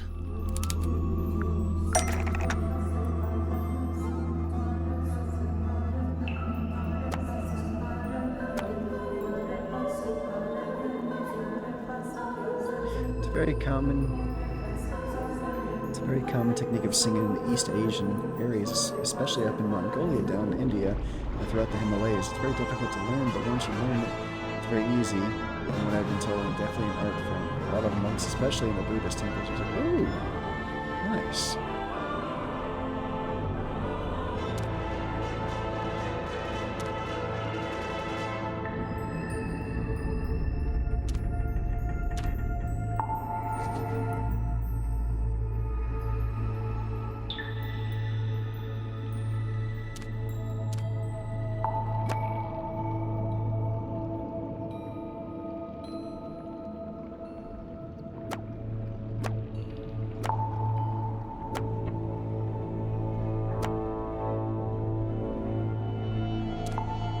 Her.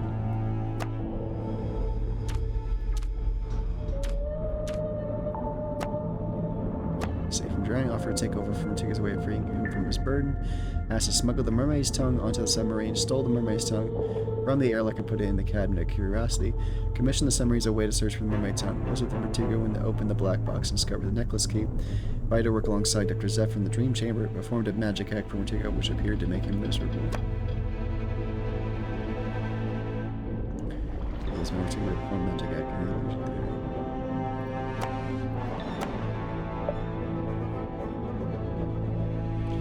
If you ever heard of the Who, there's a Mongolian metal band and they use thrusts. Really? I have not, but I know the Who as in the HWO, the rock band.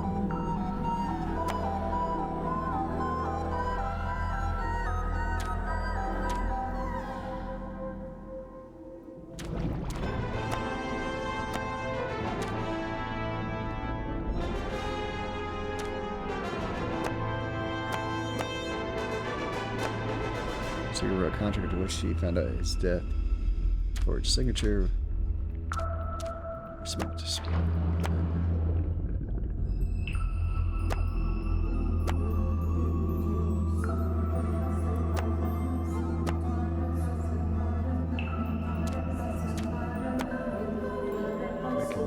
knight. So that were two because he owed her money. A contract which she found out after his death and forged his signature.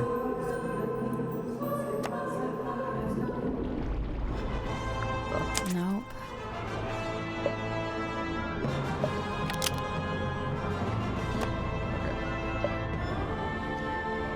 Not that one, but they are aware of that.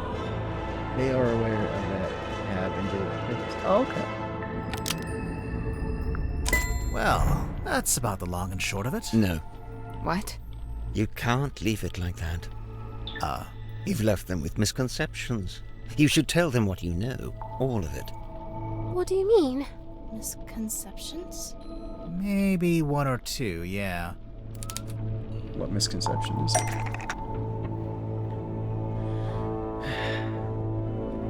Even though he did not wish to leave submarine, Mortuga could not accept Tapple's offer to give up his cabin seat to her. Before Mortuga could leave submarine, he needed Grip to reveal the location of Felicia. He always did think he would make the best captain, and he did want to leave. But he couldn't. Not without the information he so desired. That's giving me Lord of the Rings vibes. Nice. Not just that. Since it turned out he had Mermaid's tongue on board the entire time, I don't think he wanted to leave me on the submarine with it. He didn't want me anywhere near it. He was trying to protect you. I'm aware.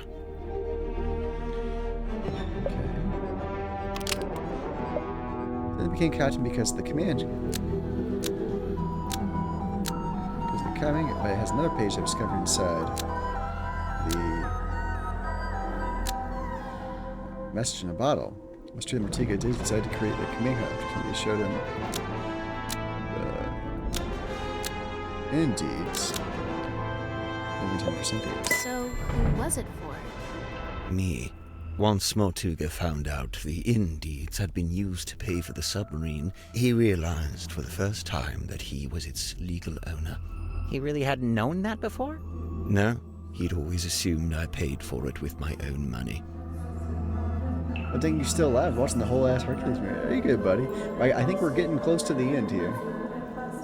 How was Hercules? Armed with the new information, Mortuga attempted to use it to control me. Thus, the command contract. What exactly was he hoping to achieve? To strong-arm me into telling him where Felicia had gone, and to cease my search for the Mermaid's tongue. But it didn't work. Of course not. Bless myself, her pushing around. Person after we can never break opinion bow. Wasn't Mortuga supposed to be paperwork averse? I'm surprised to learn he would try to control someone with a contract. Where would he even get an idea like that? From Dirk. That's my bad. I ended up telling him all about contracts, you know, what they are, how they work.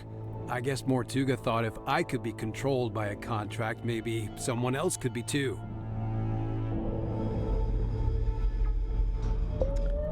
Armin.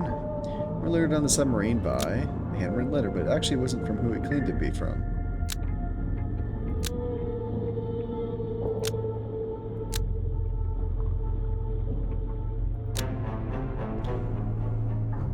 So we hope to have more, we might have information about.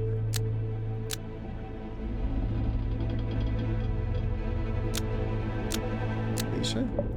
So Mortuga wrote the letter? Not exactly. It was his idea, but he wasn't one for writing by hand, so he asked me to do it for him. But why Ibis? Mortuga didn't want to reveal too much in the letter, so he had the idea to pretend to be a neutral third party. We learned about Ibis from that newspaper page, but it just needed to be someone you would listen to. Honestly, I'm surprised it worked. Huh.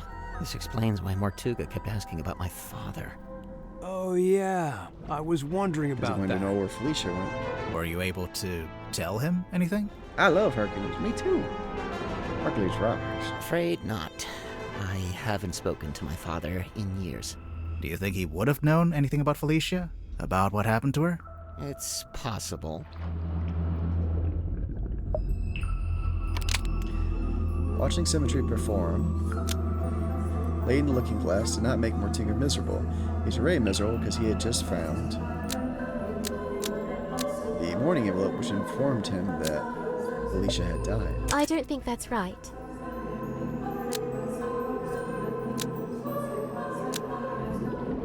Stargaze girl. See? I told you. You didn't make him sad. He just learned about the death of his beloved friend. What I did, it was... You didn't know. Symmetry, let it go. Your anguish. That goes for all of you. Mortuga's actions, his decisions, all motivated by that same singular desire. It was all in effort to locate Felicia Stonetop. Her. Likewise, it transpires that Godric's actions were also motivated by a singular desire. To commune with the mermaid. Her. And when they opened the black box and found the mourning envelope, found the necklace key, it all came to an end. Well, what are you waiting for? Go ahead, open it. Godric, I really don't know why you're here. This doesn't concern you. But it does. I'm to believe the box may contain information on Captain Stonetop. Even if it does, it is wholly unrelated to our unfortunate voyage. I'll be the judge of that. There could be anything in there. Listen. I prefer you not to shake it like that. Besides, it doesn't open that way. Slides out at the side. Let me do it. What's all this? A scroll? An envelope? There's something inside. Wait. What's this? We both know what that is. That's Felicia Stonetop's necklace, isn't it? Isn't it? The murder of Magnus Mortuga. Our discovery of the necklace precipitated two important conclusions. One, we now possess the key necessary to operate the Mermaid's tongue. In my complacency, I had not even known it was missing, simply assuming it lay within the cauldron. But no, Felicia had taken it away with her, and now, through what twist of fate, it had returned. Which brings me to conclusion 2. The fact that her necklace had been sent to her parents in a black-rimmed envelope attested to us that Felicia Stonetop had died. Even through his burgeoning grief, Mortuga could see in my eyes how I wished to make use of the key. Fearing what ruin might follow should I act, he did what he had always done. He lied. Lied about having the Mermaid's tongue on board. He had your best interest at heart, Godric. We both know this. I love Hercules. Hell, Hercules awesome. Almost I'm gonna hoop when I get home. Hell yeah. However, it was a lie that no longer worked on me, for I had laid eyes upon the truth. The truth? About what Mortuga had in the storeroom.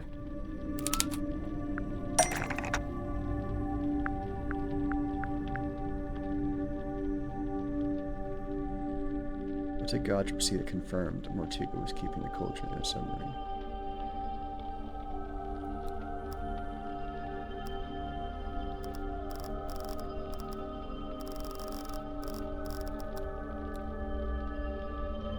The bell? That's not right.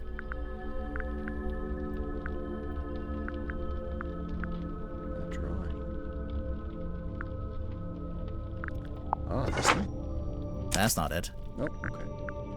My sweatsuit on, I'm gonna sweat belt and then just start hopping. Hop, hop, hop. You got this. You got this, girl. On the back here? That's not it. Okay, never mind.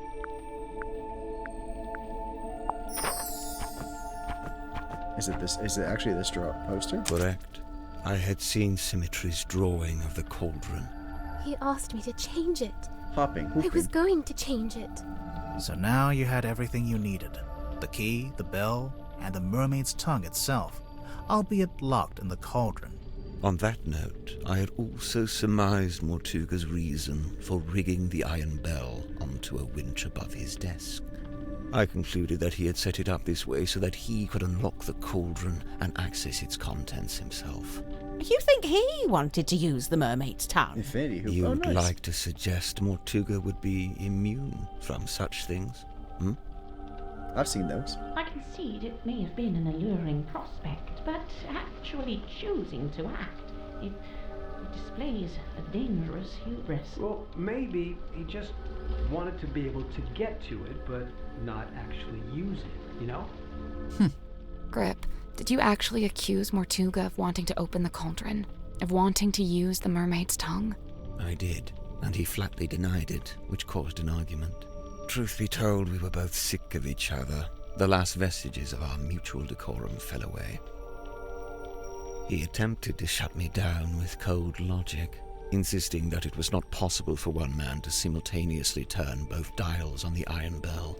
Wait, is that true? Depends how big you are and how wide your arms are. Kinda. Depends how big you are, how wide your arms are. I knew Mortuga would be capable of it, and I could see in his eyes that he intended to do it. Well, not to side with Grip here, but he was right. Mortuga did open the cauldron, didn't he? Perhaps his intention was simply to move the mermaid's tongue to a newly contrived hiding place. Maybe he was just gonna destroy it. That he should have done years hence, I might add. Grimoire, what do you think? What do you think Mortuga opened the cauldron? I think he wanted to destroy it. I think he wanted to destroy the mermaid's tongue. Whatever the reason, I knew it was only a matter of time. And what's more, following our discussion about the mechanism of the Iron Bell. I understood the specific physicality of the task ahead of him. Physicality? In order to reach both dials, Mortuga would need to hold his body close against the iron bell. His head, his neck, would be right up against the mechanism. Overcome with frustration and grief, Mortuga had left the room. He had left me with the necklace key. I felt it in my hand, the metal cold and sharp. I climbed up onto the desk and wedged it into the iron bell around the back so that it would not be seen. At least, not until the mechanism activated. You're a murderer. Call me what you will. To me, it was merely insurance against continued deception and greed on Mortuga's part. If he indeed decided to keep the mermaid's tongue for himself, if he decided, as he always had, to keep it from me, then it would be his last decision. Damn. The rest you know. Having first locked himself in the room, Mortuga unlocked the cauldron and was killed by the blade of the necklace key. I tilted the submarine in order to claim the eyeball key, which granted me access to the captain's cabin and a path into the storeroom from above. I took the mermaid's tongue from the unlocked cauldron. And then you went up to the aft deck and used it, didn't you? I tried to, but you stopped me. You're welcome. Tadpole then dove into the ocean and collected the pieces, including the coral and the gemstone eyes, which she kept for herself. Yeah. As for the mask itself, I just left it in my room. And I took it when I later visited the room to collect hex from the dome tank. Wow, you're admitting it, huh? I admit I moved it to a more secure location, ultimately a wise decision, wouldn't you say? Except, it's not there anymore, is it? It's right here. It's dark! It's dark. Grip turned off the lights. No! Someone grab him! Where'd he go? The mermaid's tongue, it's gone! He took it! He must have. He can't have gone up to the foredeck. It's still locked.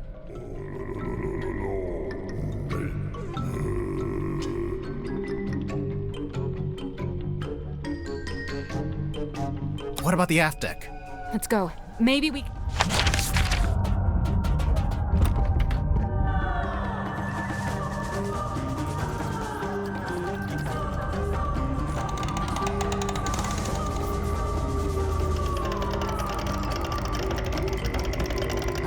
Nice 3D though. It's pretty cool.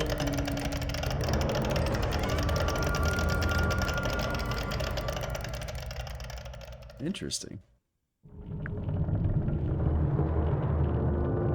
What up, boy? Oh, you got touched too, didn't you?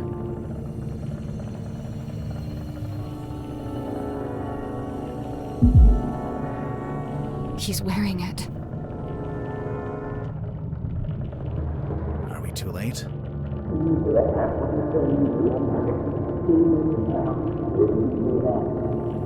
I don't...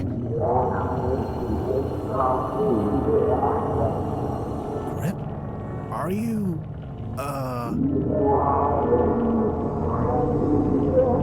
What? Wait, where's he going? Something bad's gonna happen.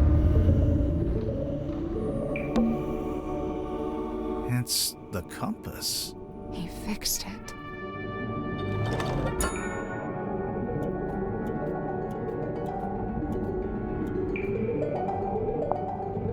Issued with compass. Momentarily overwhelmed. Compass fixed by Godric Grip for customer Cynthia Seafoam. Cost waived. Mr. Grip's Emporium, Silvermont Sea. Oh, get out of here. Get out of here, McAfee.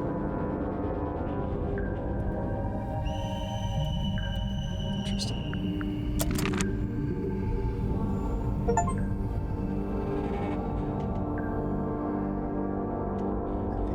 Got it.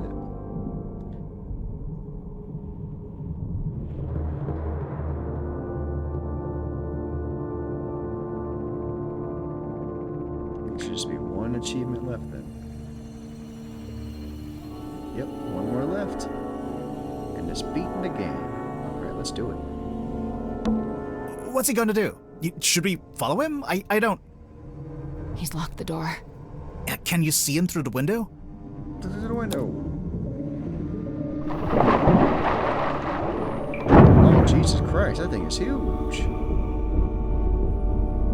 We're going down. Wow. This is bad. The pressure change, it's too sudden. The submarine's not... Wait, what's that? You take the control panel. The radios. It's fine, just stick. It was too fast. It must be coming from the control room. Let's go. Run, run, run, run, run. The giant mermaid lady. We're being held down. We need to resurface. The submarine can't take it. The controls are going crazy. Jeez Louise, that lady's huge.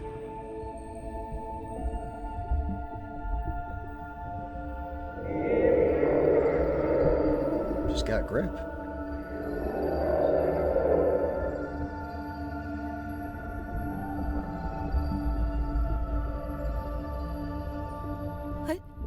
What did she... She's gone.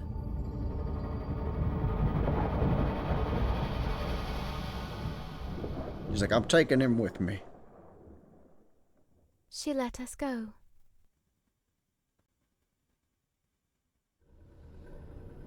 Remarkable. Let's just head back to Silkworm, shall we? Get everyone off this submarine.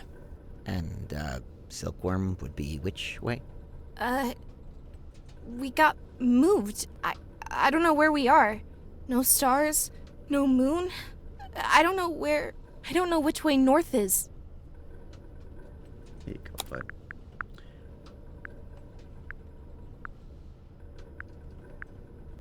Here at the compass.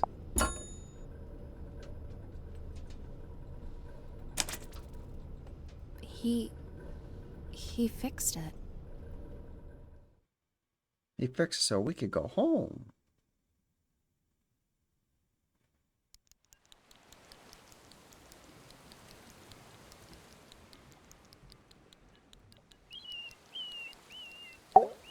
Catching up on your text messages? 0 missed calls. Can you believe that? Zero. Devastating. Not even from Vanderpeer? I'm writing him a message now, giving him the deets. A very selective version of the deets. Smart. Easily one of the strangest days of my life. It's in the top 5, at least. What are you going to do now? So far, the only thing I've decided on is to go home and have a bath. A bath? You haven't had enough being submerged in water for one day? Okay, maybe a shower. I don't know about you, but I thought that was all very interesting. Of course you did. Yeah, I would have to agree. You must be pleased. You've come away with a new story to tell around the campfire. Quite right. I'm not sure it would be wise to tell too many people. Oh, don't worry. I'll change all your names to protect your privacy. What are you going to change my name to? Detective Galathorn. Well, I love it. I'm almost afraid to ask. Sybil. Yep, this conversation is over. Sybil? You okay, Cynthia? She's still processing. Of course. We all are. That, and we've just been to tell her stepfather that we're leaving Silkworm. Oh? Where are you headed? We, haven't worked that out yet. I know a place you could go. Really? Yeah, I've got a couple of friends you could stay with. I'll write down the address for you. Oh, thank you. Are you okay? Yeah. You? Somehow, yeah. That was the weirdest submarine I've ever been on. And the last? And the last. Is everyone okay? I guess so, huh? Fit as a fiddle. Oh, sure. Just had my human perspective permanently and irrevocably shifted, but hey, what's new? But what about Grip? Did he die or what?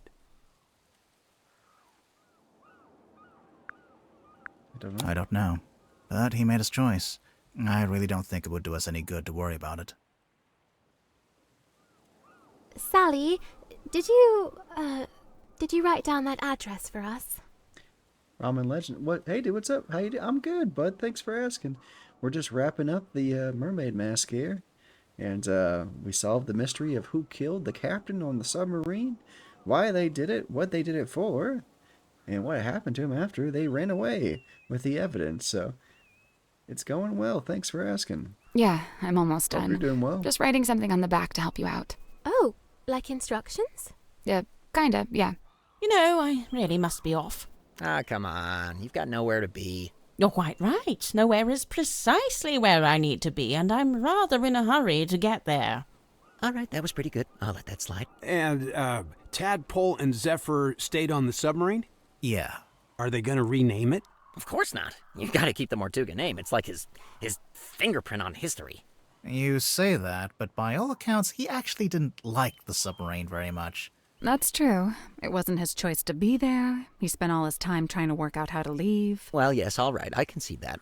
I'd say his fingerprint is right here. It's all of you. It's Symmetry, it's Cynthia, Tadpole, Zephyr, everyone he was kind to, everyone he helped. Dude, that's real. But what about the mermaid's tongue? What about it? Well, we still don't really know anything about it. How it works, who made it. Good. What? It's good that we don't know. It's right. The mermaid's tongue is a shameless shortcut, a trap for the impatient and the dissolute. But you don't want to know what the mermaid said? Oh, I want to know. But as I stand before you now, I can't know. You understand? That's just the way it's meant to be. Yay! We did it! Yay! I'm surprised, man. It took 4 more hours. This is a very lengthy detective game. Merman announced he wasn't going to write the sequel to this novel. Dirk was subsequently released from his contract with wit and whimsy. Oh, nice. We get to see, like, what happened. Marina Moon, avoiding all questions about where she was headed, simply disappeared over the horizon, to the happiness of Sally, who is tired of her crap. Madame Tadpole became captain of the Mortuga submarine. Dr. Zephyr stayed on board to continue his research, newly inspired by what he had witnessed. You're sure this is the address Sally wrote down? Yeah, it must be. The Tingle Tower? She wrote something on the back, too. Oh yeah, what was that? Instructions? It's a little poem. You should read it. Me? You're the poet. No, you read it. Okay. Eavesdrop what the stars are saying, earthly tethers slowly fraying, floating, helpless from the worst of jealous hunger, selfish thirst. Take a moment, kneel and meet the flowers growing at your feet.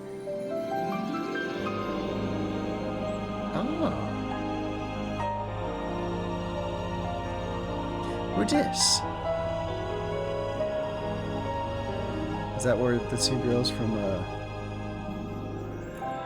Oh yeah, it's the girls from Tingle Tower. The science chick and the goth chick, I think, right? That played piano. That's a cool little ending. Yep, I was right. There's the piano player. The girls who left Tingle Tower are going to stay with 2 of the girls from the submarine. Interesting. Help Sally with a mother coming. SFB, well, congrats, Super Flash Bros. Another amazing mystery has been wrapped. Fantastic. This series does not disappoint one bit. I am pleased. They're like, look at the art gallery. We do have character art for everybody. Let's have art for locations. All the clues have art extra, like talk about the art and everything. And we have submarine art as well.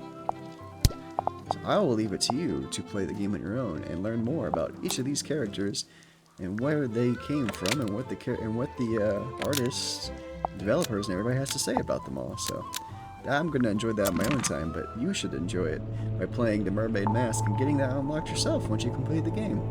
Thanks again to everybody being here tonight. Appreciate you all hanging out with me. for 4 hours there. It flew by, but thank you guys again for being here. Appreciate you. I hope you guys have a great night. Get some rest. Good luck with your Tuesday. I'll be back tomorrow night with the full version of Mini Quest by Dennis Gallant / Dire B Games. We played the demo a couple weeks ago, so now it's time for the full version.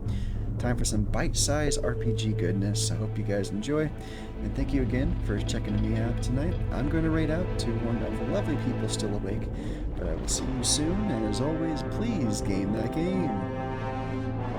Just take it easy, alright. Let's see what we got. Who's up tonight?